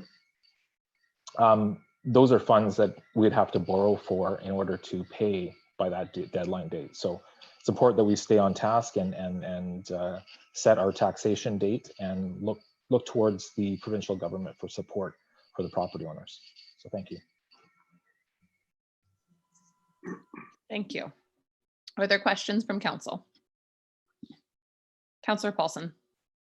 Thanks very much, Andrew. You addressed a number of things, in particular the shot across the bow that Vancouver placed. And I really applaud you for trying to meet the May 14th deadline. I want to have a quick question about the annual report by June 30th of each year. Are we on course to be able to supply that annual report in a timely manner? At this time, Councillor Paulson, we are slightly behind. We've had some issues with the audit. Obviously, with the COVID event, they are not doing an on-site audit, and we're doing that remotely. They've had some issues too with trying to get staff to work. So we're trying to adhere to those deadlines. At this time, I'm optimistic that we'll meet the June 30th deadline for the annual report, that we continue to push towards that goal. So we are a little bit behind, as I mentioned, but we are aiming to hit that target. Thank you, Andrew. As you're probably aware, we've been a little delinquent in a couple of the last years, and it would be nice to get back on track. Thank you. Are there other questions from council? Thank you. And I'll just let council know that on the weekly calls that I'm having with the province, with other mayors and chairs on Vancouver Island. It comes up every single week about tax filing or about tax payment date. And consistently mayors are bringing up the challenge of what happens if our residents don't pay. And the provincial government is very aware, and they continue to tell us that they are working on solutions, that they're very much aware of the issue and the risk, and that they expect to be giving us more information in the very near future. So the provincial government is working on this issue as well, and most communities are in the same position as us, where we just have a worry that we might not get taxes as we normally do this year. So definitely a concern for those people who have lost jobs and closed businesses because of this. Okay, so moving on, just getting back to the agenda here. Would somebody like to move receipt of this report? So moved. So moved. Second, Madam Mayor. Seconded by Councillor Solda, and all in favor? Carried, thank you. And then City Clerk, if you could just scroll down a little bit. Director of Finance, Property and Liability Insurance. Yes, thank you, Madam Mayor. The property insurance and our liability insurance increased about $215,000 year over year. And that was something that was brought to council early in the financial planning process. With that increase, it obviously is quite a large percentage increase year over year, noting that there was some impacts for our property coverage within the plan that we have. Also understanding that our experience rating and the costs of covering the city of Port Alberni have increased, and it has done that also throughout the industry. We went to a request for proposals back in 2015 that selected Aon at the time. They provided the best coverage, the best value for the insurance needs of the city at that time. With that, they understand that they have the trains to cover, they have the McLean's Mill, and certain aspects that some municipalities do not have. So it was important that we had a package that covered the full risk profile of the city. That of course was 5 years ago. The staff recommendation is to provide an opportunity to put this back out to market to ensure that we are getting good value for money for the taxpayer. It's important noting that the table within the staff report only looked at the Aon costs, but when I look back to the year prior, it was actually a decrease of about $75,000 year over year. So moving to Aon at that time and going out to market was a benefit. So hopefully, we'll see that same savings at that time when we go out to RFP. But we need to make sure that we have done our best practices in-house as far as our liabilities and our coverage. So we'll be looking at the full package, and hopefully in the fall we'll be able to bring forward the request for proposals for insurance. Thank you. Are there questions from council? Councillor Corbeil. Yeah, was the claims experience based on Port Alberni's claims, or was that a municipal government sector wide issue? It had to do with our claims specifically, and then it looks at the whole sector. So as we've seen in every insurance that's provided, those insurance rates are going up, just like your ICBC or other insurance. If you do have claims, that your risk profile will go up, so the cost is higher. But was that due to claims that the city of Port Alberni had, Andrew, or is that sector wide? It had to do with the claims of Port Alberni and the sector, so it's a combination of both.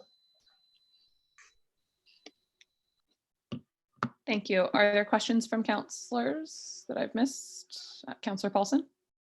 I'd just like to make a motion, and I think that due to the massive increase that an RFP is warranted, and I'd like to move option 3 in the report. And I think that is what's written here. Yeah, proceed with the request for, so that Council for the City of Port Alberni directs staff to proceed with a request for proposals prior to renewal of the city's annual liability and property insurance policy to ensure the City of Port Alberni secures the appropriate insurance coverage based on the city's risk profile. That's the Second. motion you're intending to make, right? That's my motion. Great. I second that. Second, Madam And Mayor. seconded by Councillor Poon. Discussion. Okay, seeing none. I want to thank you for bringing this forward. I definitely had a large concern about how large that increase was and just how sudden it appeared to be. But I recognize that we are in it for this year, and happy to see that we are, moving forward diligently and planning to put out a request for proposal for the following year early so that we don't, run into the same challenge. So I'm happy with this direction for sure. So on the question, all in favor? Thank you. And item 6 from the Director of Finance, water and sewer utility accounts, interest relief and rate freeze. Back to you, Andrew. Thank you, Madam Mayor. The recommendation in front of council is provided to enable some relief to our property owners through the way of our utility fees in our water and sewer, and also defer the increase in rates that would have been effective September of 2020. Also, to provide the opportunity to reverse our interest charge that we would have charged on the bills that were due at the end of February, and then proceed throughout the year without interest charges for the utility accounts until the end of 2020. With that, there is a reduction in the financial plan as far as our interest rates, or our interest received, sorry. And the funds, or the funds that we receive for the interest, are usually going to our water and sewer, so they will not have an impact on the taxation. There is a small component that would have an impact on the garbage rates. We've already made the amendment to the financial plan for that. And that's already reflected in the financial plan you'll see later today. There also is the rate increase that could be anticipated to be just over about $250,000 for our water and sewer. Once again, those funds go right into our water and sewer fund, and they do not have a tax implication. But when we bring back the financial plan, should council support the recommendation, we will be able to amend the financial plan and adjust the amounts that would be going into our reserves for our water and sewer funds. Noting the garbage rates currently do not cover the cost of providing the service of garbage within our utility rates, and those would still increase this year. The plan and the strategic plan states that we would be moving towards a cost recovery for our services. So that is intended to increase this year. If we chose not to do that, that would be an impact to our financial plan. Thank you. Are there questions from council?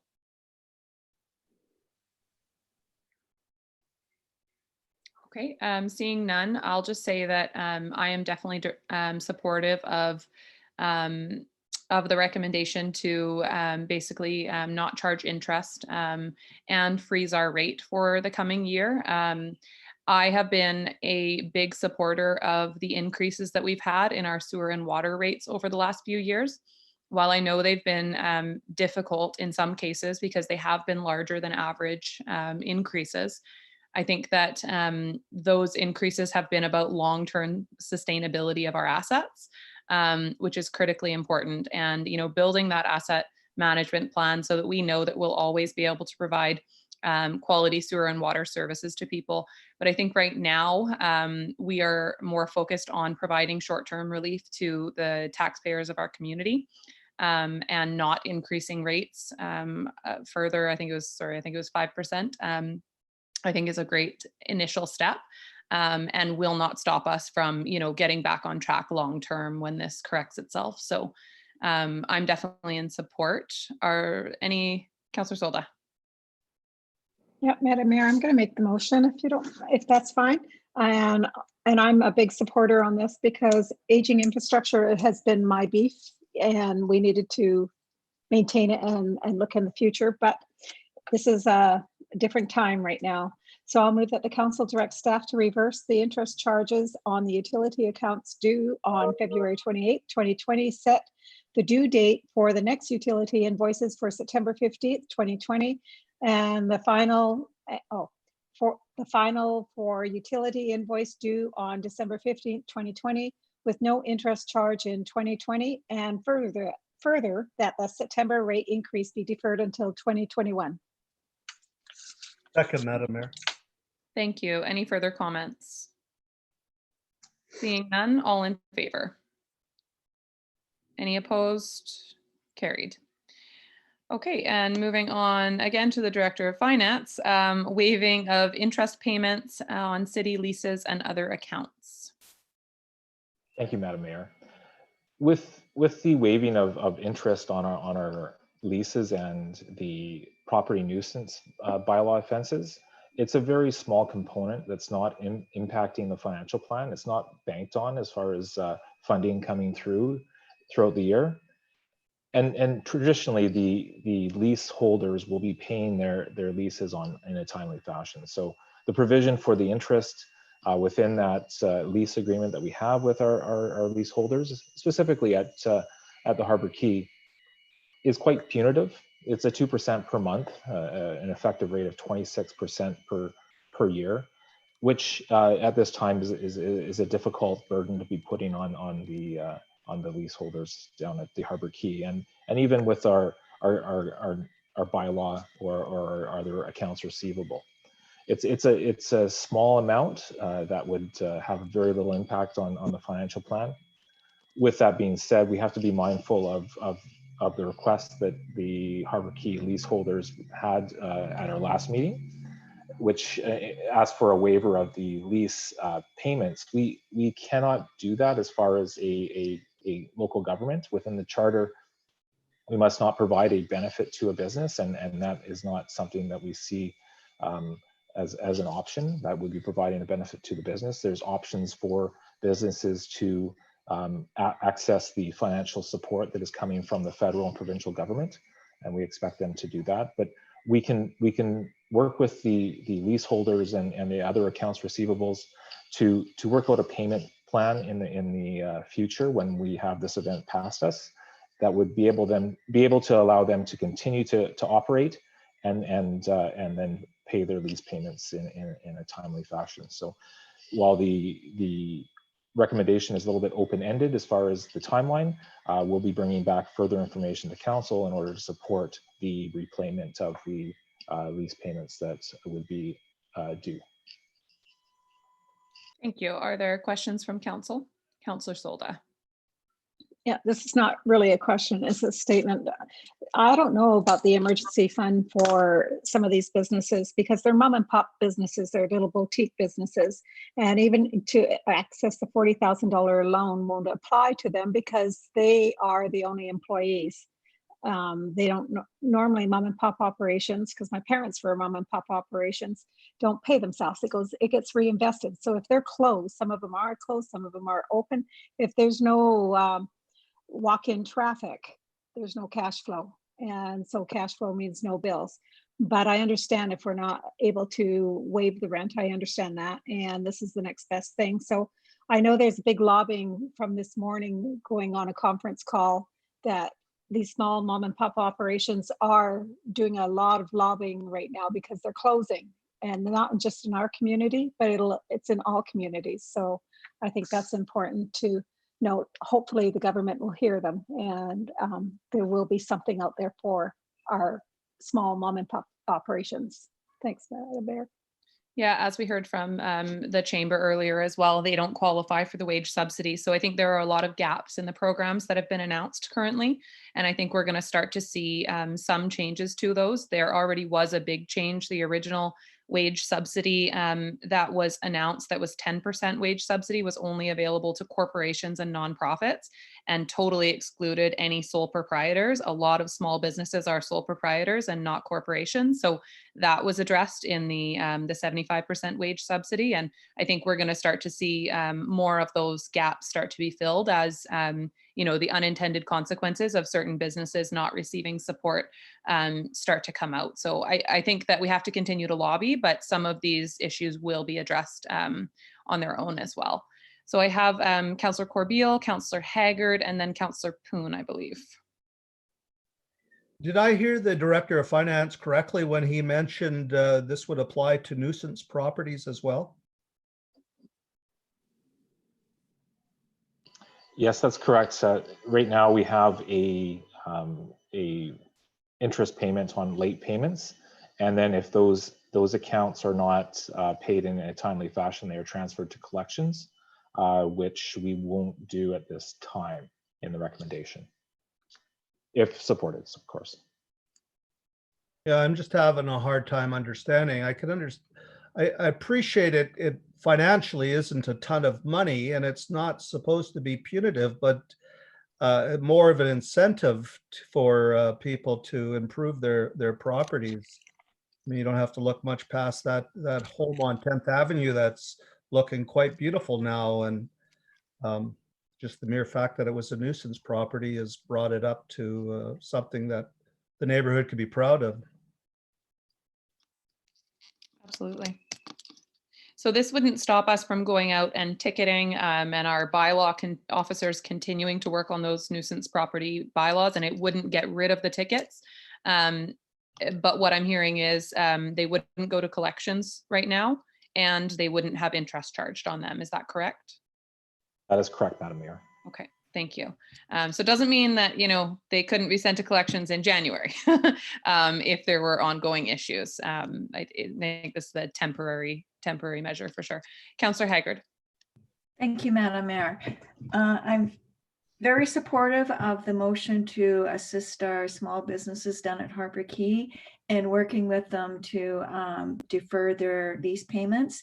And I hope that other property owners in the community will also work with their leaseholders as well, whether that's deferring payments or working with them, because we want to keep as many businesses in our community open as possible.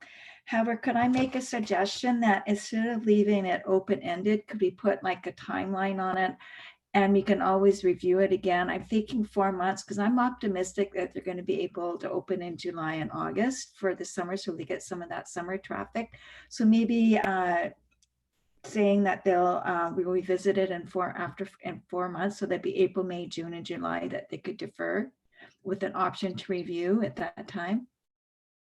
Councillor Haggard, I'll come back to you after the discussion to make the motion on that. I was thinking 4 months as well, rather than leaving it open-ended. Councillor Poon.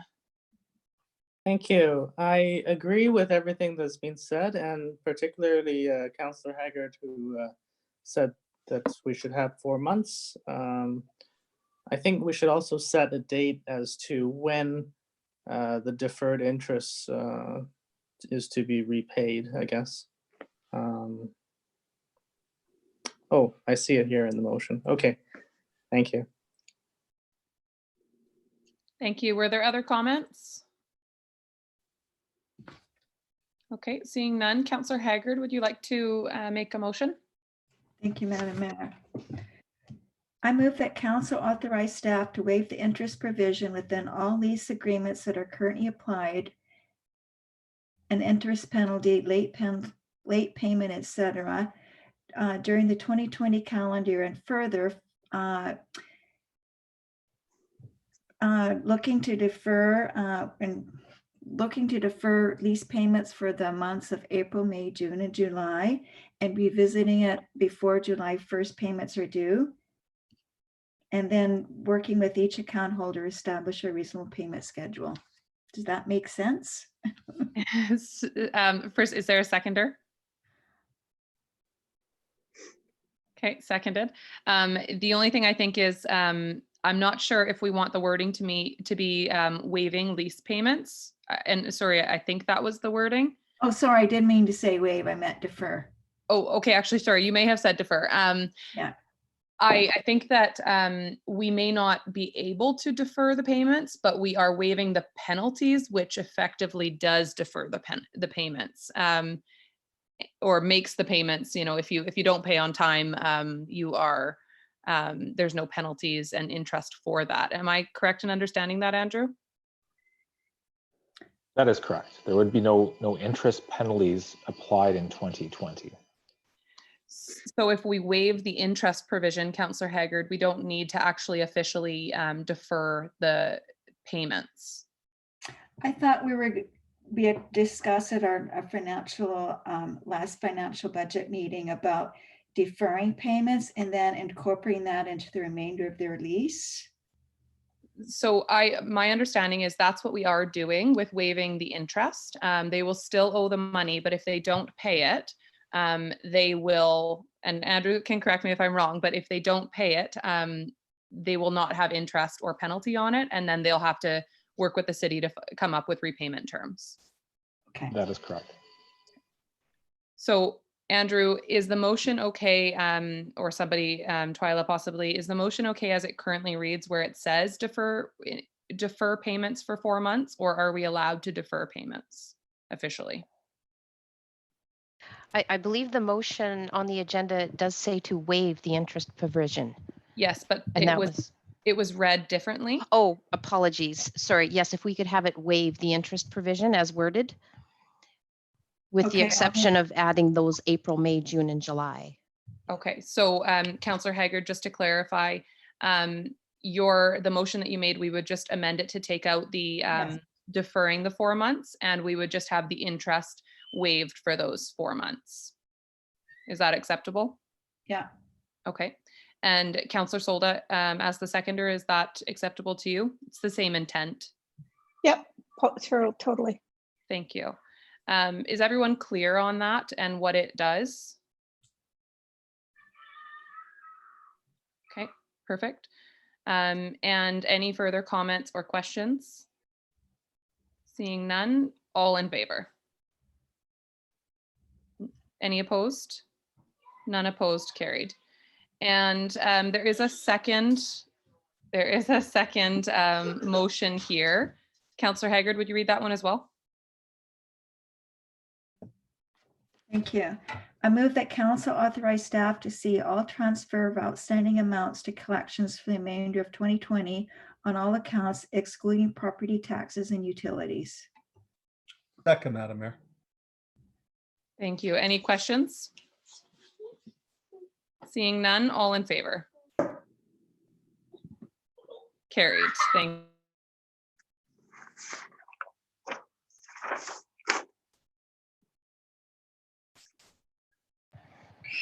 Just one moment while I get my upset 5-year-old out of this room. Okay, I'm unmuted.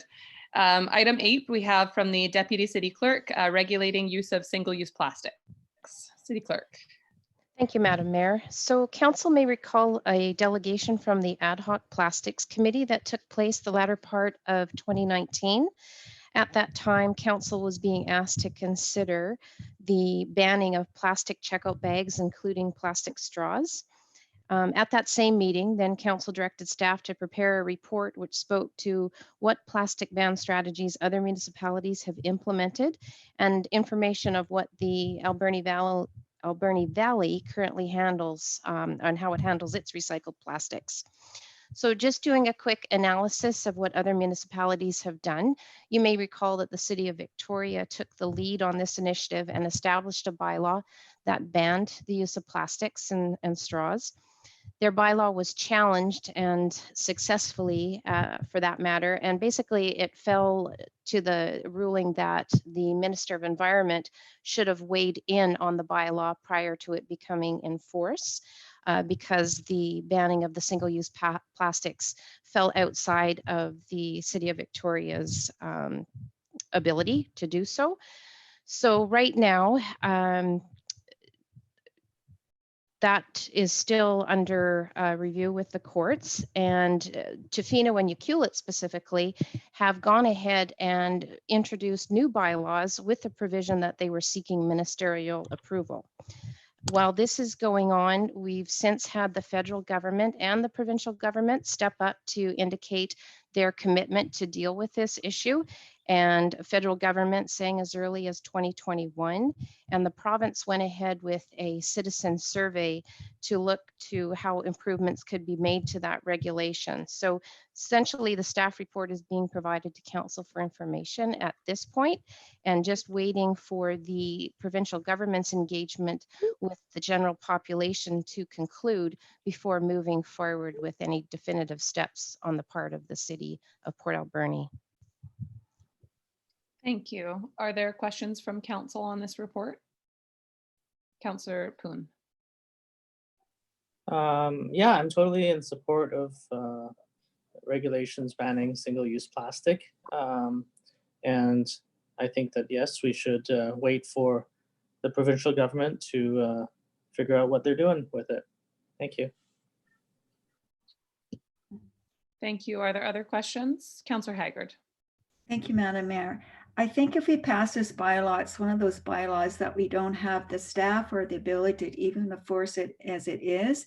And I think most retail stores are voluntarily not using plastic bags, or trying not to use them as much as possible. So I think the move is happening anyway without us trying to do a bylaw and then trying to put staff time and resources into enforcing it. Thank you. Thank you. Councillor Paulson. I agree with Councillor Haggard. If we were to try and create a bylaw, the bylaw would be declared invalid in court anyway. So I think we're better off to receive this report and adhere to federal and provincial regulations as they come down. Thank you. Any other comments? Okay, so I'm going to move that we receive the report and bring it back for review in 6 months. Is there a seconder? I'll second that. Thank you. And the reason for that is I appreciate that a lot has changed, and I think positively and negatively, of course, through the provincial and federal government really making this issue a priority, but also through the City of Victoria's bylaw being overturned. I don't think we should, try to do any bylaw until we have clarity. I also don't think that we should let the fact that there is, that we may not be able to create a bylaw at this point stop us from making progress on this issue. And I think if you look around at other similar communities, there are a lot of communities out there that even without any bylaw in place, have made a lot more progress as a community than we have. And I think we should be very honest with ourselves on that we have not been leaders in this way. It's not an easy issue, and it's not the biggest issue either. And we've done some really good work around other initiatives. But I think I don't want to let this just fall off the side of our desks and never return. So I would like us to bring it back in 6 months. It's not the time to review it right now because of everything that's going on. And of course, there being more pressing issues. But I do think we need to bring it back and determine what the right course of action is.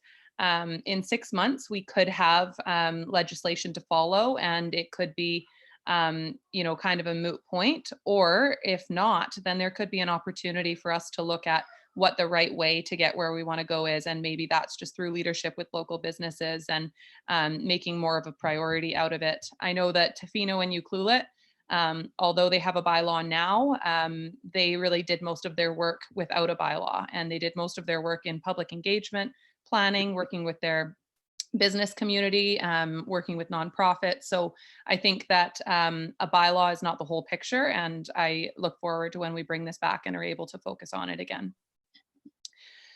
Any comments on that? Councillor Paulson. Well, I totally agree with you. And I think there's a lot of lobbying and information that we can do locally in the meantime. Yeah. Qualicum is an example. Actually, Qualicum went plastic shopping bag free voluntarily in their community. And Qualicum Foods was a leader on that. So there's a lot that we can do in the meantime and lobby the feds and the province in the meantime as well. Absolutely. Yeah, for sure. Thank you. I totally agree. Okay, so on the motion to receive and bring this back in 6 months, all in favor? Thank you. Moving on to item 9 from the Deputy Director of Finance, the Audit Committee report. We have the report in front of us. Are there any questions or comments on the report? Okay, seeing none. Councillor Solda, would you like to read the motion? Madam Mayor, I'll move that the minutes of the February 24th, 2020 Audit Committee, the responses to the questions arising from that meeting dated April 6, 2020, and the quarterly analysis of the mayor and council travel and convention expenses ending December 31st, 2019, the financial statements ending December 31st, 2019, and the vendor check register report ending February 18th, 2019 be received. Thank you. Is there a Madam second? Mayor. Okay, and seeing no questions on this, all in favor? Carried. Thank you. And item 10 from the Manager of Planning, we have 3203 Kingsway Avenue, update on building permits. Councillor Poon. I'd like to recuse myself from this matter because on the basis of being a representative of the corporate owner. Thank you. Hi, thank you, Madam Mayor. The purpose of this report is to provide some additional information about the records of permits and status of work being done to the building at 3203 Kingsway Avenue in response to some inquiries that the city's received. So over the past few months, staff have been working with the building owner and Ms. Poon to identify what work is being done on site and what permits are going to be required with the overall objective of public safety and ensuring compliance with applicable building codes and regulations. The attached report in the agenda provides a kind of a high-level outline of what interactions have occurred and what steps are being taken or have been taken to date.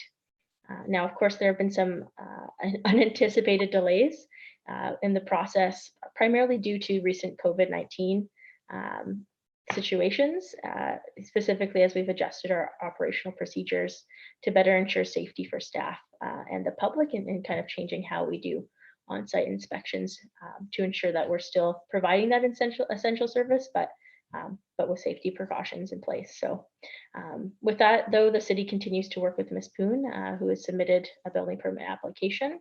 And yeah, so any questions you might have, I'd be more than happy to answer them. Thank you. Councillor Solda. Madam Mayor, just a quick question. So I know the owner has been renting out, so it's okay, it's able to be rented and everything. I mean, the construction that we see in pictures looks great, but it's all up to code and everything to be rented? Well, there's an active building permit. Okay. So I'm not sure if the Manager of Planning would want to comment on if it's all up to code or not. There's a process that's being gone through. Okay. Exactly. The process is being initiated by the property owner to make sure that things will be in code and in compliance, and that any renovations being done are being done with a permit.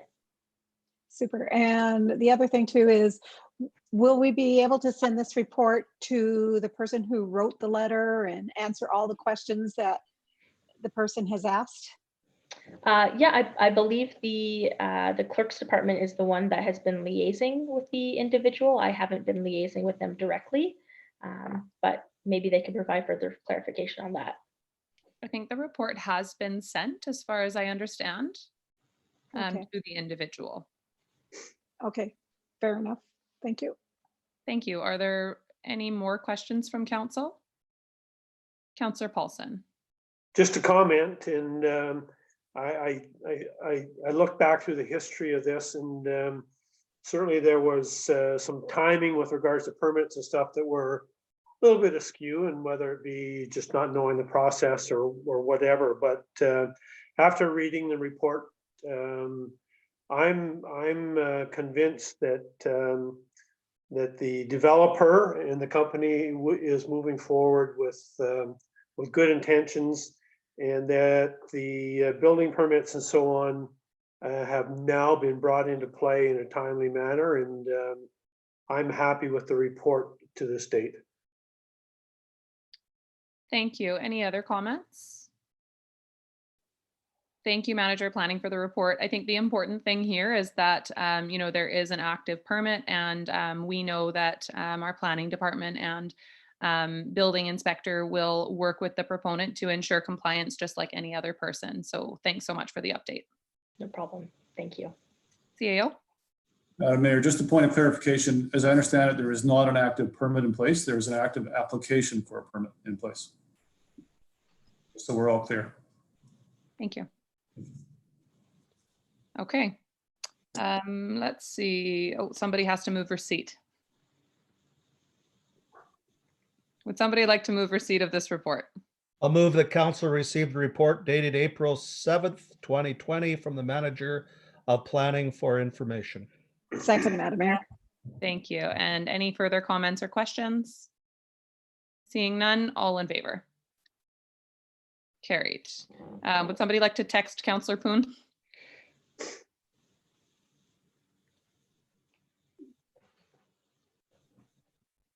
There we go. Okay, I think Councillor Poon is returning. So moving on. Oh, City Clerk, could you just scroll down a little bit? I can't see the top of the agenda there. Thank you. So next report from the Manager of Planning, Uptown District Revitalization Strategy, update and next steps. Manager of Planning. Thank you, Madam Mayor. So we're here to provide an update about work undertaken by the Planning Department in partnership with Vancouver Island University's Master of Community Planning program to develop an Uptown District Revitalization Strategy. So this project is in support of the city's Corporate Strategic Plan 2019 to 2023, which envisions that revitalized and flourishing Uptown District. So the purpose of this project is really to understand the needs of the area and to identify priorities that relate to social and economic revitalization to help support council's vision and further revitalization of the area. The Uptown District Revitalization Strategy is really intended to develop partnerships and action items that will revisit and build upon the goals outlined in the City of Port Alberni's Uptown Waterfront Report from 2007. And then the outcomes and initiatives developed as part of this strategy will then also help inform the city's review and update of the official community plan. So kind of finding multiple ways to layer those revitalization strategies within land use goals and objectives as well. So recognizing that the cities, so some of the city's strategic priorities and projects are temporarily on hold, unfortunately, due to the ongoing pandemic, we do believe that moving forward with this project now can help the city sustain momentum for when we see those projects ready to go again. I think we have the opportunity to spend some time, hopefully in the coming months, engaging stakeholders and the general public to work collaboratively on developing that strategy and that vision for Uptown revitalization. Now, I'm also joined, I hope, by Seamus McConville, who's actually the student working with us on this strategy, and I just have invited him to provide a quick update and some more information on the work that has been done so far, and maybe some next steps. So if he's here, I'll hand it over to him quickly just to elaborate on that, and then we can answer any questions that you have at the end. Perfect. Thank Seamus, you, do we have you on here? There we are. I think I'm here. Can you hear me? We can. Perfect. Thank you. So thank you, Caitlin, and good afternoon, Madam Mayor and Council. So just building off Caitlin's pre-word there, basically the plan is looking at and building upon the city's strategic plan. And what we've been working on is trying to plan community consultation efforts to support the revitalization of the Uptown area. So from this, what we've already done is developed a survey for the general public to complete in order to gauge where public feel that the most resources are needed within the Uptown District. And this survey is already ready to go and is ready to be launched online. And in support of this project, we also did see another opportunity to apply for grant funding through UBCM, especially as it relates to poverty reduction. And the grant program was launched as part of the BC government's Together BC plan, which was an initiative to reduce poverty province-wide. And we felt that applying for this grant would be appropriate as we anticipate that poverty reduction will be a central focus of helping the social and economic revitalization of Uptown. And of course, this grant, if awarded, would provide up to $25,000 to support the project's engagement efforts. And we are still currently waiting to hear back on the status of that grant, and will be successful and if we are successful in receiving that grant funding, we will bring that to council and update that upon once we hear more from UBCM. Of course, with COVID-19 being ongoing, they said it was about a 2-month turnaround time. So we sent it in about late February, so we could potentially hear about it by the end of this month, or it might take a bit longer, again, just because of COVID-19. And of course, since there are several factors that may impact the scope of this project, we've also developed 3 different consultation strategies that are outlined in the report that's in the package there. And the one thing that is consistent amongst the 3 strategies is the fact that we have a public survey ready to be launched online, and we're looking at putting on that on the Let's Connect Port Alberni platform. As you can notice, we've noticed that there's 3 different streams of engagement strategies, and the amount of stakeholder meetings, especially targeted engagement strategies, would be somewhat dependent on the viability of funding, whether we receive that grant or not. And of course, we do acknowledge the role that COVID-19 will likely cause some delays with the project and impact our ability to consult in person. And from that, in the 3rd column there, we've developed alternate engagement strategies with in the event that we need to resort to more online-based engagement as opposed to traditional in-person engagement efforts, which of course would be preferable. Good example of that is when it comes to stakeholder meetings, we've planned for redundancies where we just simply change those to phone meetings or Zoom conferences to try and bridge that gap. We're also trying to bridge the gap of public outreach events. Originally, we were hoping to do public outreach throughout the area as well as an open house at City Hall. But of course, with COVID-19, one of the ideas we were looking at was shifting public outreach over to online options such as Zoom or live streaming. But of course, we'll continue to assess the situation to determine the most effective and realistic outreach strategy based on circumstances. But in the meantime, we are ready to launch that online survey and move forward with the project. Thank you. Thank you very much, Seamus. Manager of Planning, did you have anything to add, or I know you've already done okay, perfect. We'll go to questions. Nope. Councillor Kuhn first. Thank you. I'm a little bit confused as to how stakeholder engagement fits into our strategic plan. Yeah, of course. So what we're hoping to do is support some of the strategic initiatives, the specific projects and ideas that council has identified in the corporate strategic plan, with a bit of a broader strategy document that will be longer living. And we see that stakeholder and public engagement as a kind of integral part of the planning process around that developing that document. Okay, thank you. Other questions? Councillor Corbeil. Are the boundaries you've identified set in stone? And a couple things that come to mind is you don't go right down to the waterfront. Areas like 3rd and Mar, where the old 7-Eleven and the old Woodward's Marine building are outside the boundaries. Can that be somewhat flexible? Absolutely. Yep. The boundaries that we have just tentatively proposed here are subjective, of course. And what we were really proposing is looking at from the 2007, the plan around Uptown and the waterfront. We really saw a lot more focus kind of on some specific corridors and the waterfront area, and maybe having a bit more of a strategy that focuses a bit more up on the upper blocks more inclusively, but we could absolutely expand those boundaries to reflect any sort of input or comment. The map is only proposed at this point, so we can definitely amend that or add specific areas of interest to the study. Thank you. Other questions? Councillor Paulson. Just sitting here looking at that map that Councillor Corbeil referred to, and perhaps it's referred to in another study, but I'm just wondering if we should, while we're doing this, include Lower Third as an extension of this business core or this business area, but it may be addressed in another report that I'm not aware of. Councillor Paulson, I want to just strongly disagree with the idea of including Lower Third. Well, no, it just makes sense to me that we have some discussion around that. I don't know that we need to include it in this, but I think we would be remiss if we don't look at our community as a whole. Thank you. So my thoughts on lower third are that it is a distinctly different business district. I know it's on the same road, but it is a light industrial type district for the most part. And I think we should encourage that personally.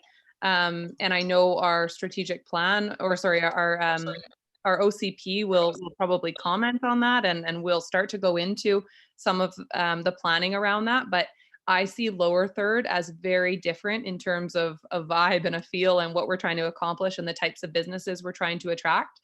I see them as distinctly different. I do think that I would like to go down to the water because I think the train station, Harbor View lands, Esso Beach, I think those are all important pieces of this Uptown district. And I think that we're generally trying to attract the same feel in like on Upper Third Avenue as we are at Harbor Key and to the Harbor View lands and to the train station and all of those key properties. So I would like to see it expanded that way.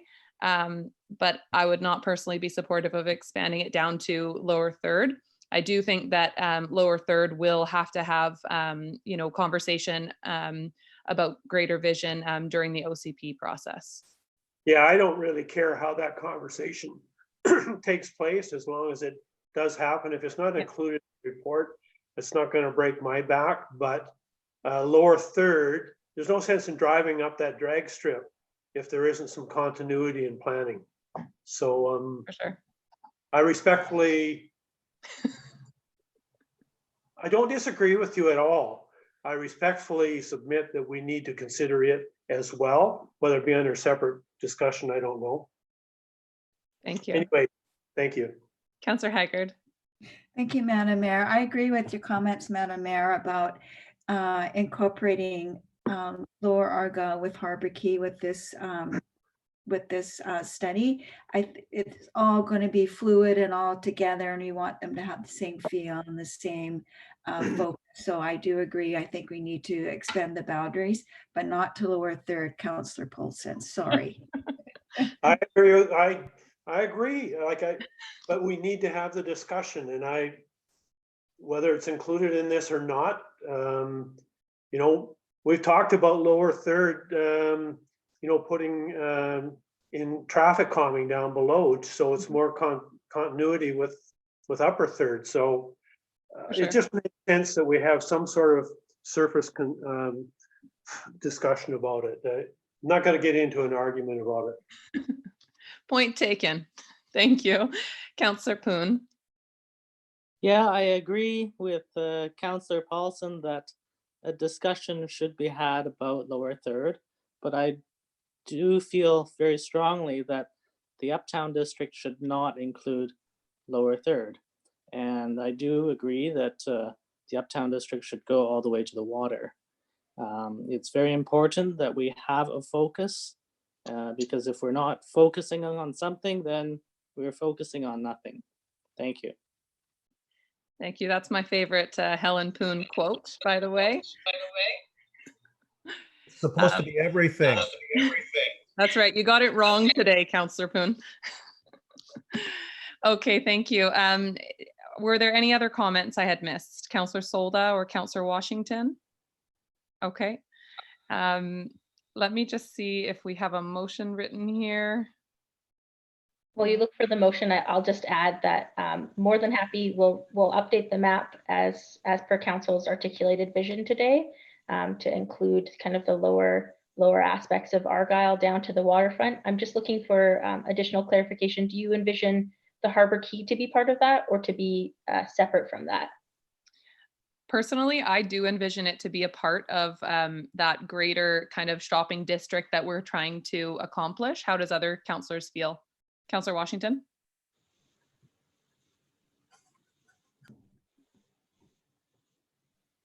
Thank you, Madam Mayor. Well, if we're moving that boundary line, I'd sure like to see, like Councillor Corbeil says, get that Third and Mar in there too. Absolutely. And what are councillors' thoughts on Harbor Key?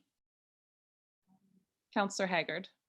I agree. I think Harbor Key is a huge component of this, so it should be incorporated. Thank you. Thank you. Okay, Councillor Paulson. Just there's been some work done on that down below, so I don't think we're necessarily starting from scratch. We could probably glean some information from that 2007 report and include or expand on it and improve it. So yeah, I think it makes sense. We can glean from the 1983 Third Avenue Revitalization report as well. It's quite good. There you go. Councillor Poon. I just had a thought that I recall speaking with the Uptown Merchants Association, and they mentioned that their boundaries for what is considered Uptown extends all the way to Dunbar. So I don't know if that's something we should consider. Thank you.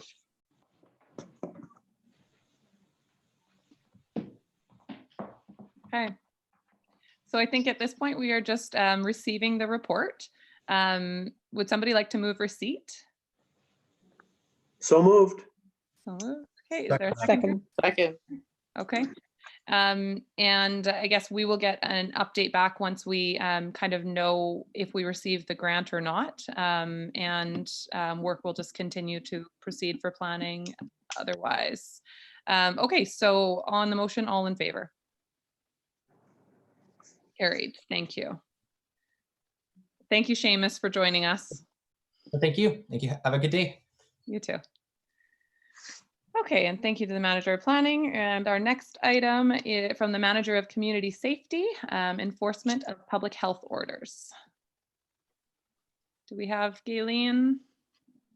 Unfortunately, Gayleen was unable to join us this afternoon, but I'm happy to answer any questions council might have that I can. Sure. CAO, do you want to just give a bit of an information? I think this report is just great for the public to be aware of what we are and are not responsible for, and how who the public can contact if they have concerns. Sure. Thank you, Madam Mayor. I believe this report is in response to a request from council for more information, and certainly public around wanting to know what the role of bylaw services is. So this Thorogood report outlines that compliance and enforcement officers, bylaw enforcement officers, are not authorized to ticket or detain people in enforcing orders from the health officer. And so our activities include providing assistance with the following principles in mind: public education and voluntary compliance, and without the need for law enforcement interventions. And we take a balanced approach in terms of maintaining public trust to ensure that essential services can operate while following public health orders. I can tell you that you may have seen our bylaw enforcement officers out in the field doing some proactive engagement in city parks and around city facilities, and also in interacting with businesses to ensure that they're if they're operating within compliance of provincial health officer directives. And from time to time, we do get complaints, and people should certainly, if they see people not complying with those provincial directives and orders, they can call the city's bylaw services department.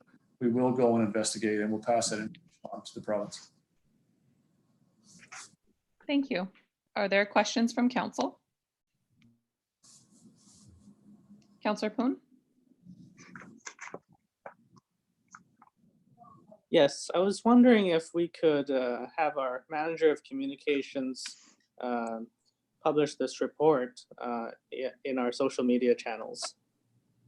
Certainly we can do that. We have been engaging on social media and on local radio and AV News, both the city and in jointly with the ACRD through our EOC. We've been doing communication. We can certainly put this out as well.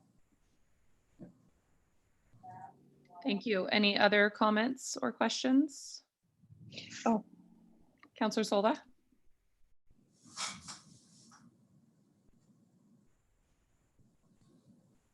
Councillor Solda, you're muted. Okay, here we are. Sorry. Maybe we can get the CAO to explain what happens when people that have come out of country, who do they contact, and they're not doing social distancing for 14 days or isolation for 14 days? And if they want to contact, who do they contact? Council, there may be a provincial hotline or something to that effect that we're not aware of. I'm not aware of at this moment. If people have concerns about that, they can call the city, ask for the Bylaw Services Department, and register that concern, and we will make sure that it gets put through to the proper authorities. If there's an opportunity for us to interact with the people in question, we will engage with them to make them aware of their obligation to distance or isolate for 14 days. So if we know the names of the people, we'll respectfully engage and try to have a conversation, or we'll pass that information on to the province. Thank you. We've been told as well that people can phone the RCMP directly, non-emergency line, of course, for those concerns. So I think they could look at either route. Mm-hmm. Okay, Councillor Solda, would you like to move receipt of this report? Yes, Madam Mayor, I move that the report dated April 7th, 2020 from the Manager of Community Safety, highlighting the role of the bylaw officers in response to the COVID-19 public health orders be received. Is there a seconder? Second, Madam Mayor. Seeing no further comments, all in favor? Carried, thank you. Moving on to bylaws, item 1 from the Director of Finance, 2020 to 2024 5-year financial plan bylaw. Well, thank you, Madam Mayor. So at our April the 6th special council meeting, the council made some decisions on the amendments to the financial plan. As you see within the staff report, the changes impacted the average residential home from a 4.34% tax increase down to a 1.07%. These changes are now in the financial plan that's attached to the staff report, along with the amended bylaw for 2020. With that, the option now is to provide a second reading to the financial plan, and then consider third and adoption at the April 27th meeting. At that time, we can bring forward the tax bylaw, which will provide us the opportunity to have 3 readings in adoption at that same meeting. These are provisions that are now provided to council to undertake in the pandemic situation. It allows us to process and get the financial plan adopted with the associated tax bylaw. So there's nothing more to say. The changes were made on April the 6th, and council can ask questions should they have any. thank you. Questions? Okay, seeing no questions. Councillor Washington, would you like to read the motion? Thank you, Madam Mayor. I move that the 5-year financial plan bylaw 2020-2024, bylaw number 5003 be read a second time as amended. Second. Great, and any further comments? Okay, seeing none, all in favor? Of any opposed? None opposed, carried. Thank you. So that will come back for third and final reading. Okay, from the Manager of Planning, proposed zoning amendment for the development application at 5859 River Road. Thank you, Madam Mayor. So the city has received an application to amend the zoning bylaw to rezone a portion of 5859 River Road from RR2 semi-rural residential zone to the R1 single-family residential zone for the purpose of facilitating a lot line adjustment with the neighboring parcel. Now, the applicant owns both 5847 River Road and 589 River Road. And there's one house located fully on the one property being 5847 River Road, but the driveway access currently straddles the 2 properties. So the applicant would like to adjust the lot line between those 2 properties so that the driveway will be fully captured entirely within the boundaries of 5847 Road. No additional lots will be created as a result of the process, but 5859 River Road will then become an unencumbered lot that can be sold and developed. The uses of the RR2 zone and the R1 zone are actually identical, but the purpose, so therefore the only purpose really of the rezoning is to ensure that 5859 River Road will meet the frontage requirements of the zoning bylaw in order to allow for that subdivision and lot line adjustment to occur. The proposed zoning bylaw amendment is consistent with the OCP and is basically consistent with the surrounding neighborhood area, meaning they're not proposing a tall multi-family building in a rural area. It's still going to be a single family home in a single family area. The Advisory Planning Commission has received this information and reviewed the rezoning application at their February 20th meeting of this year, and they've indicated their support for the rezoning application, but they also wanted the city to revisit the Waterfront North 2014 study to consider how to obtain public access over the waterfront portion of the subject properties for the purpose of a future waterfront trail connection along the west side of River Road.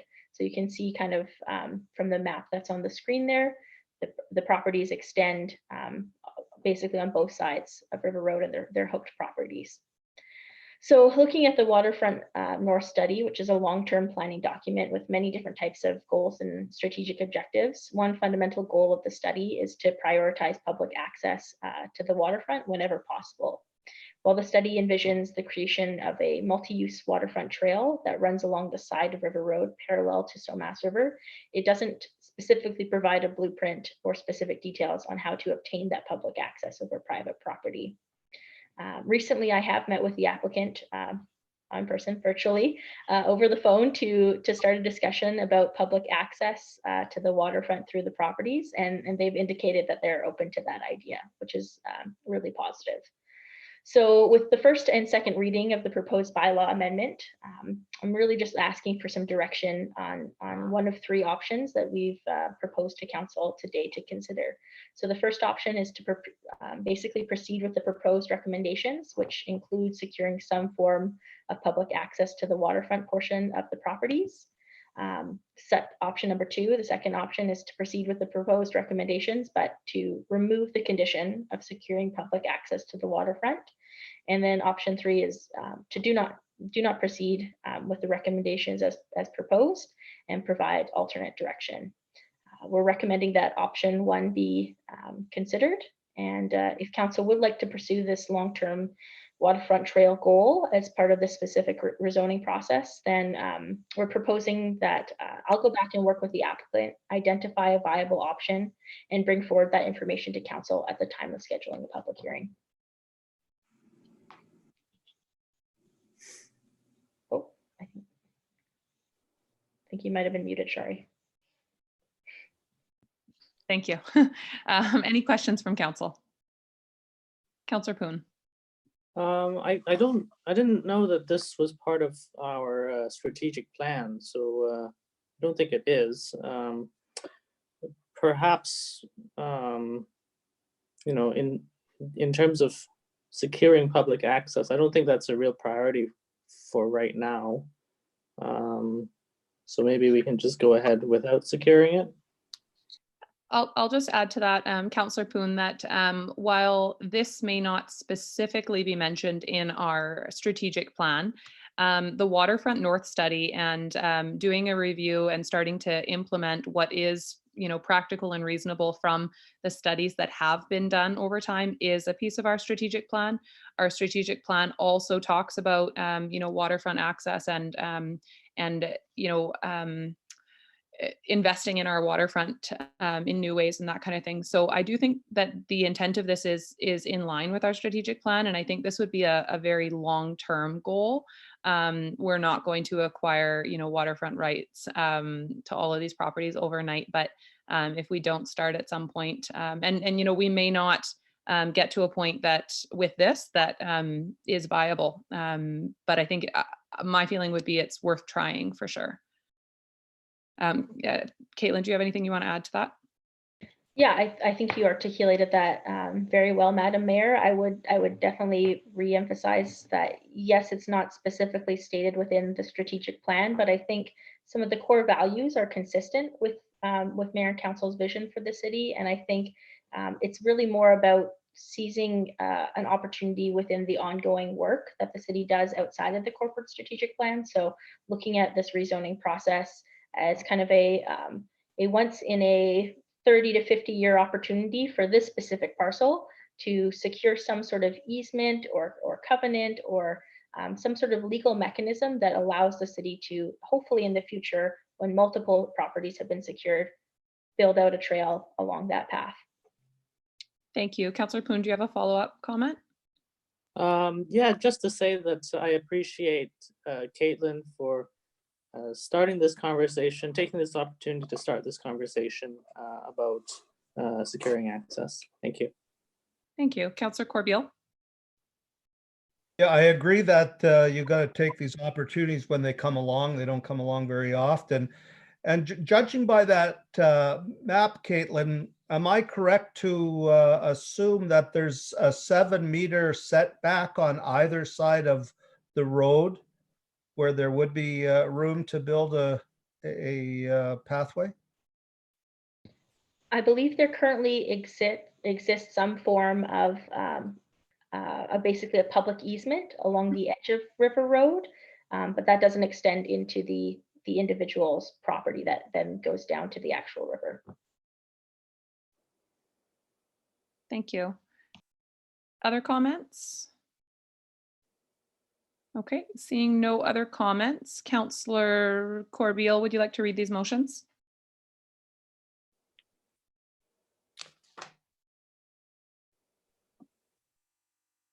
You're muted, Councillor Corbeil. All of a sudden something popped up. Do you want to leave the meeting? Okay, I would like to move that the report dated April 6, 2020 from the Manager of Planning requesting Council's consideration of an application for a map amendment to the zoning bylaw for property at 5859 River Road. 1, that zoning bylaw amendment number 38, 5859 River Road, Allen, bylaw number 5004, now be introduced and read a first time. Thank you. Is there a seconder? Second, Madam Mayor. Okay, and any further comments? Seeing none, all in favor? Any opposed? None opposed, carried. If you want to continue, Councillor Corbeil. Further, that zoning bylaw number 38, 59 River Road, Allen, bylaw number 5004 be read a second time. Thank you. Is there a seconder?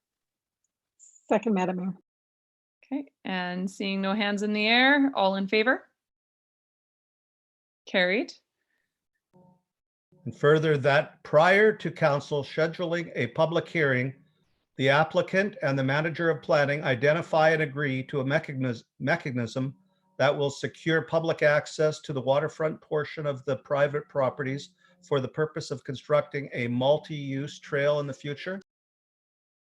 Thank you. Is there a seconder? Second, Madam Mayor. And any comments on this piece? Seeing none, all in favor? Any opposed? None opposed, carried. And continue on. That a part of the development process, the applicant be required to complete the following before final adoption of the bylaw. A, receive a preliminary layout approval letter for the proposed subdivision from the City of Port Alberni's approving officer. Second, Madam Mayor. Thank you. And all in favor? Carried. Okay, thank you very much. Let's scroll down. Perfect. Okay, so item H, correspondence for action. Item 1 is a letter dated March 26, 2020 from the Alberni Clayoquot Regional District requesting council consider passing a resolution consenting on behalf of the electors of the City of Port Alberni to the adoption of bylaw 793-1 Port Alberni Airport Extended Service Establishment Area Amendment 2020. Council, are there questions on this, or City Clerk, do you want to just give a high-level overview? Certainly. So currently the participants of this service include the electoral areas of Beaufort, Beaver Creek, Cherry Creek, Sprout Lake, and the City of Port Alberni. Only those area members that participate in the service contribute to the costs. So the city is at the request of the Ucluelet tribe. I apologize. They're looking to the city to consent to including them in this service. Thank you. So Ucluelet is hoping to join the airport service, which at the regional district we all thought was a very positive step.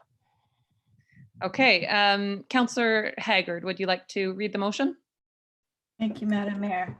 I move that the letter dated March 26, 2020 from the Alberni Clayclot Regional District requesting council consider passing a resolution consenting on behalf of the electors of the city of Port Alberni to the adoption of bylaw 793-1 Port Alberni Airport Extended Service Area Establishment Amendment 2020 to expand the boundaries of the service area to include the Ucluelet tribe government be received and that council grants consent as requested.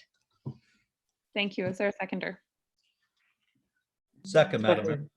And are there any questions or comments on this? Okay, seeing none, all in favor? Carried. Thank you. And item 2 is an email dated March 11th, 2020 from Dan Edwards, commercial fisherman, requesting council consider supporting the 20 recommendations set out in the West Coast Fisheries Sharing the Risk and Benefit. And a note that staff have forwarded this document to Hoopatasset and Sishot First Nation, inviting their review and comment. Are there any questions on this? Councillor Haggard. Thank you, Madam Mayor. Have you heard back from the Hoopatasset and Sishot First Nations on this?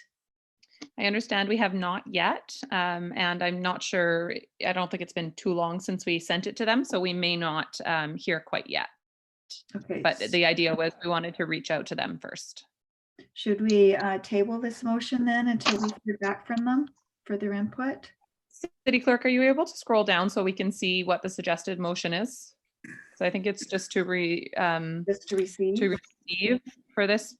Yeah, so I would suggest that we receive and then we can wait to hear from Sishot and Hoopatasset and we can determine, I mean, if council would like to take action at this point, we could, but I would personally like to hear from Sishot and Hoopatasset first.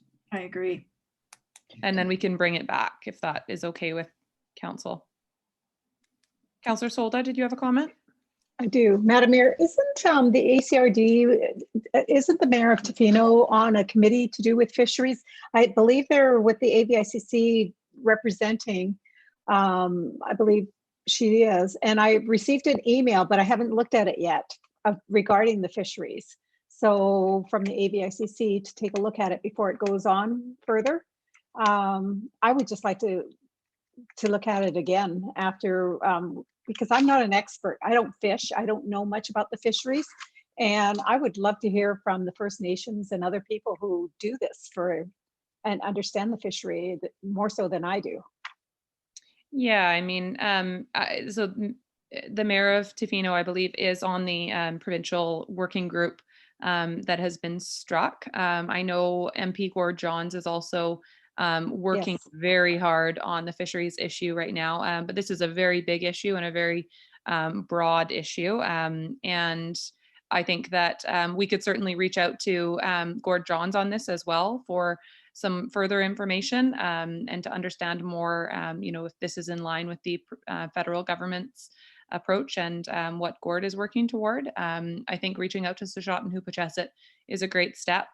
This is something that is not likely our area of expertise, but it doesn't mean that we can't do anything. We can still use our voices to advocate, and we know that we have, you know, some strong advocates already in the area working on it that we can look to. Mm-hmm. Thank you, Councillor Paulson. Just a little historical on this. This report is a result of a committee that actually traveled to all of the communities, and I know they had a public roundtable in Tofino and Ucluelet. They had a public roundtable here. So I would be very surprised if all those communities haven't received the same request. I am surprised that Sishot and Hoopatasset haven't directly received this report, but Anyway, I did attend that roundtable meeting when it was here, and we were one of the last stops, and it was interesting, and yeah, the recommendations are probably pretty representative. And anyway, with regards to the mayor of Tofino, I'm sure she will have received this report as well. Thank you. Would you like to move receipt, Councillor Paulson? So moved. Thank you. Is there a seconder?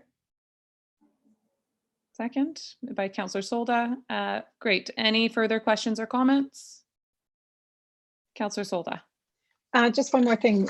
I'm going to be having a Zoom conference call with the AVICC this week, so I'm sure this will be brought up in our agenda when we get it, because it is sent out to all the members anyways. Thank you. Just for information. Great. Okay, on the motion, all in favor? Carried. And on to proclamations. We have a letter dated March 17th from the Sons of Norway requesting the week of September 27th to October 4th be proclaimed as Sons of Norway Heritage Week in Port Alberni. Would somebody like to make that motion? Councillor Corbeil. Motion. Thank you, Madam Mayor. I'd like to move that the letter dated March 17th, 2020 from the Sons of Norway requesting the week of September 27th to October 4th, 2020 be proclaimed as Sons of Norway Heritage Week be received and the week be proclaimed as requested. Thank you. Is there a seconder? Seconded by Councillor Solda. Seeing no comments, all in favor? Carried. And correspondence for information. City Clerk. Yes, thank you, Madam Mayor. On your agenda, we included a public notice, and it just provides more detail with regards to the public engaging with council during its meetings holding online and continuing public engagement while we have these virtual council meetings. I can highlight a couple of things for additional information that on March 26th, the ministerial order came down that allowed for changes to council meeting processes during COVID-19.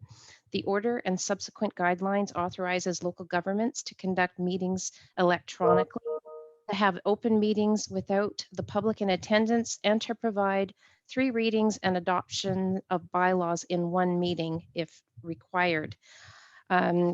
During this virtual process, city staff and council want to allow for as much engagement with the public as possible, specifically during the public engagement piece at the very beginning of the agenda, and to allow for questions from members of the public once council has concluded their regular business.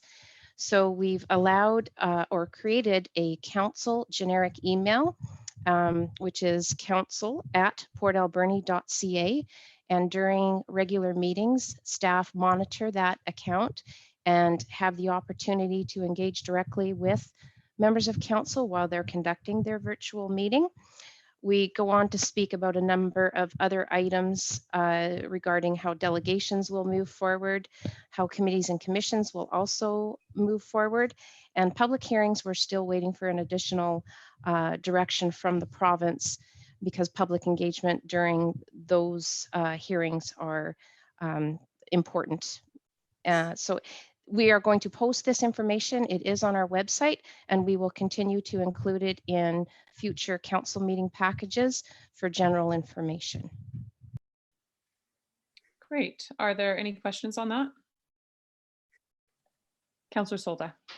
Yeah, Madam Mayor, could we, I know we have it on our website, but could we put it on our Facebook page too, please? Some information, not all of it, like it's, or a link to it. Absolutely, and I should have added that our communications manager does push out the information to the general public through those social media accounts. Thank you. Any other questions or comments? Okay, seeing none. And then the BC Hydro information bulletin. Yes, and that was a bulletin from Hydro announcing it is accepting applications from residential customers as a result of the COVID-19, and it provides for some relief for their customers. Thank you. Would somebody like to move receipt of the correspondence? Motion to receive. Second, Madam Mayor. Great. And seeing no further comments, all in favor? Carried. And next we have a report from in camera from the Manager of Planning, a report dated April 6th, 2020, providing information as it relates to the CMHA, Port Alberni, or CMHA and PA expressing interest in city-owned property at 3027 and 3037 2nd Avenue. And this is just an update. Is the manager planning on to speak to this? I'm here. Sorry about that. Fine, thank you. Switching through a couple different screens at once here. Yeah, so CMHA and New Commons Development have approached the city with an interest in owning or leasing 3027 and 3037 2nd Avenue for the purpose of developing a mixed-use affordable housing development in the Uptown district. The concept for the development is a 4- or 5-story wood-framed building that would include ground-oriented office or commercial space with about 30 to 40 affordable rental housing units above. The development promises to be a high quality and innovative project that will help address the social needs of the community. And the proposed development should also help contribute to the revitalization of the Uptown district through infill development and providing new affordable housing units. The proposed project aligns well with the official community plan, policy, and objectives around affordable housing, as well as the objectives of the city's corporate strategic plan. The 2 properties are currently zoned C7, core commercial zone, and the proposed use of the site is consistent with the zoning bylaw and official community plan. And so it's not anticipated that the properties will need to go through any rezoning process for this project. However, if some sort of OCP amendment, rezoning, or variance does need to be considered by council, then staff and I will work with the developer to go through the application process. The properties are also located within the development permit area number 2, and therefore development permit must be obtained prior to any sort of building permit approvals in the future. Now, the proponent is specifically interested in owning or leasing the site and is looking to obtain the City of Port Alberni's conditional interest in making the site available for this project. And should the city find itself in a position to enter into a lease agreement with CMHA, then there'll be some public notification that would proceed as per the legislation. And if some tentative agreement is confirmed, then CMHA and New Commons Development will proceed with developing a business case to refine the concept of the development and to prove out the overall viability of the project. And then I believe their next step is to apply for BC housing funding. I believe there's a spring 2020 intake that they're looking to hopefully utilize to secure project funding. Thank you very much. So this report is just for information. Are there any questions from council? Seeing none, would somebody like to move receipt? So moved, Madam Mayor. Thank you. Is there a seconder? Second, Madam Mayor. Great. And all in favor? Carried. Thank you. And then we have council and regional district reports. Are there any items councillors would like to highlight?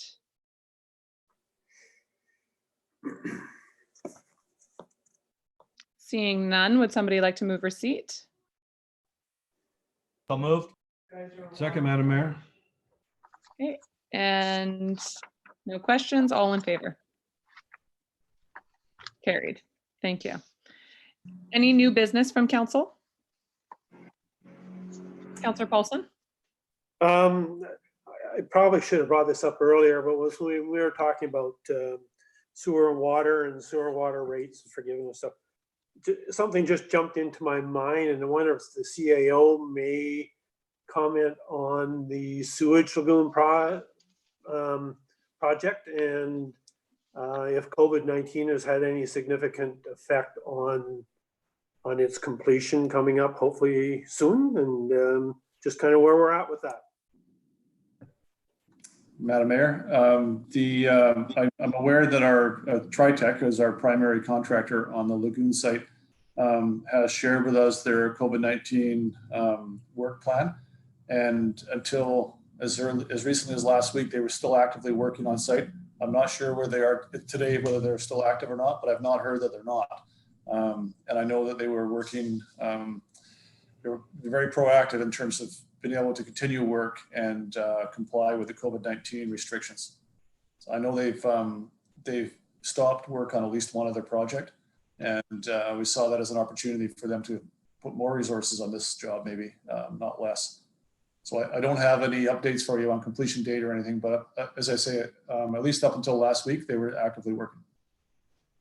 Great. Thank you very much. Thank you. Councillor Washington. Thank you, Madam Mayor. I believe we're coming up to 5 o'clock, which is 3 hours, and I think we need a motion to continue after 3 hours, if I'm not mistaken. Well, let's just get finished. Okay, would somebody like to make a motion to continue? So moved. Is there a seconder? Second, Madam Mayor. Wonderful. All in favor? Carried, thank you. And question period. City Clerk, have we received any questions? Madam Mayor, I'm just looking and none have been received. Okay, and just a reminder, so people can submit questions to council@portalberni.ca. Is that the only way for people to submit questions during a meeting? That is the only email that we're monitoring during a meeting. Now, having said that, our communications manager does look at the city PA and will forward those to me, and has done so with another question from the public, but not applicable to your council meeting right now. So yes. Thank you. A couple of options, but mostly the council@portalberni.ca address is what we would prefer. Wonderful, thank you. Councillor Solda and then Councillor Washington. Yeah. Maybe the CAO could comment on this, Madam Mayor. I was speaking to him about doing like a telephone, you know, like we see the government doing this with when they do their reports and people can phone. And the CAO said he was working on something similar to that. Maybe he could make a comment to that. So just so the public knows we're trying other ways too. CAO. Madam Mayor, Councillor Solda has brought that forward as an option. Certainly, if we are having cows, we could open up an active in the moment phone-in opportunity. What we're working on right now is trying to mirror as best as we can the practices that we have pre-COVID in our meetings with our current situation. So rather than open it up even more than we would like we wouldn't allow people to phone into a regular meeting, right? Or come and interact during the meeting. But there's certainly a time at the front end for input period and a time at the back end for questions. And we're doing our best to enable those.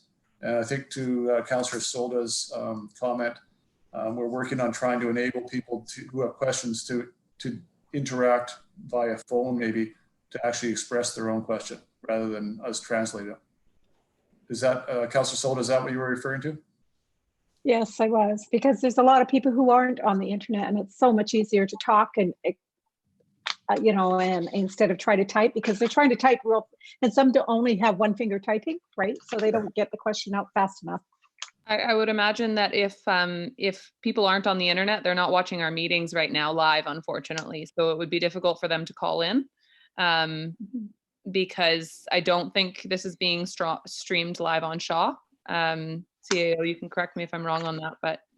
The deputy clerk might know that. We are live streaming, but it's through the YouTube. Yeah. So they can engage while your meeting is taking place. And we did have an example of that at your last RCM, where we were getting questions in time with your meeting. So if people do have the ability to watch online, they certainly can get those to us.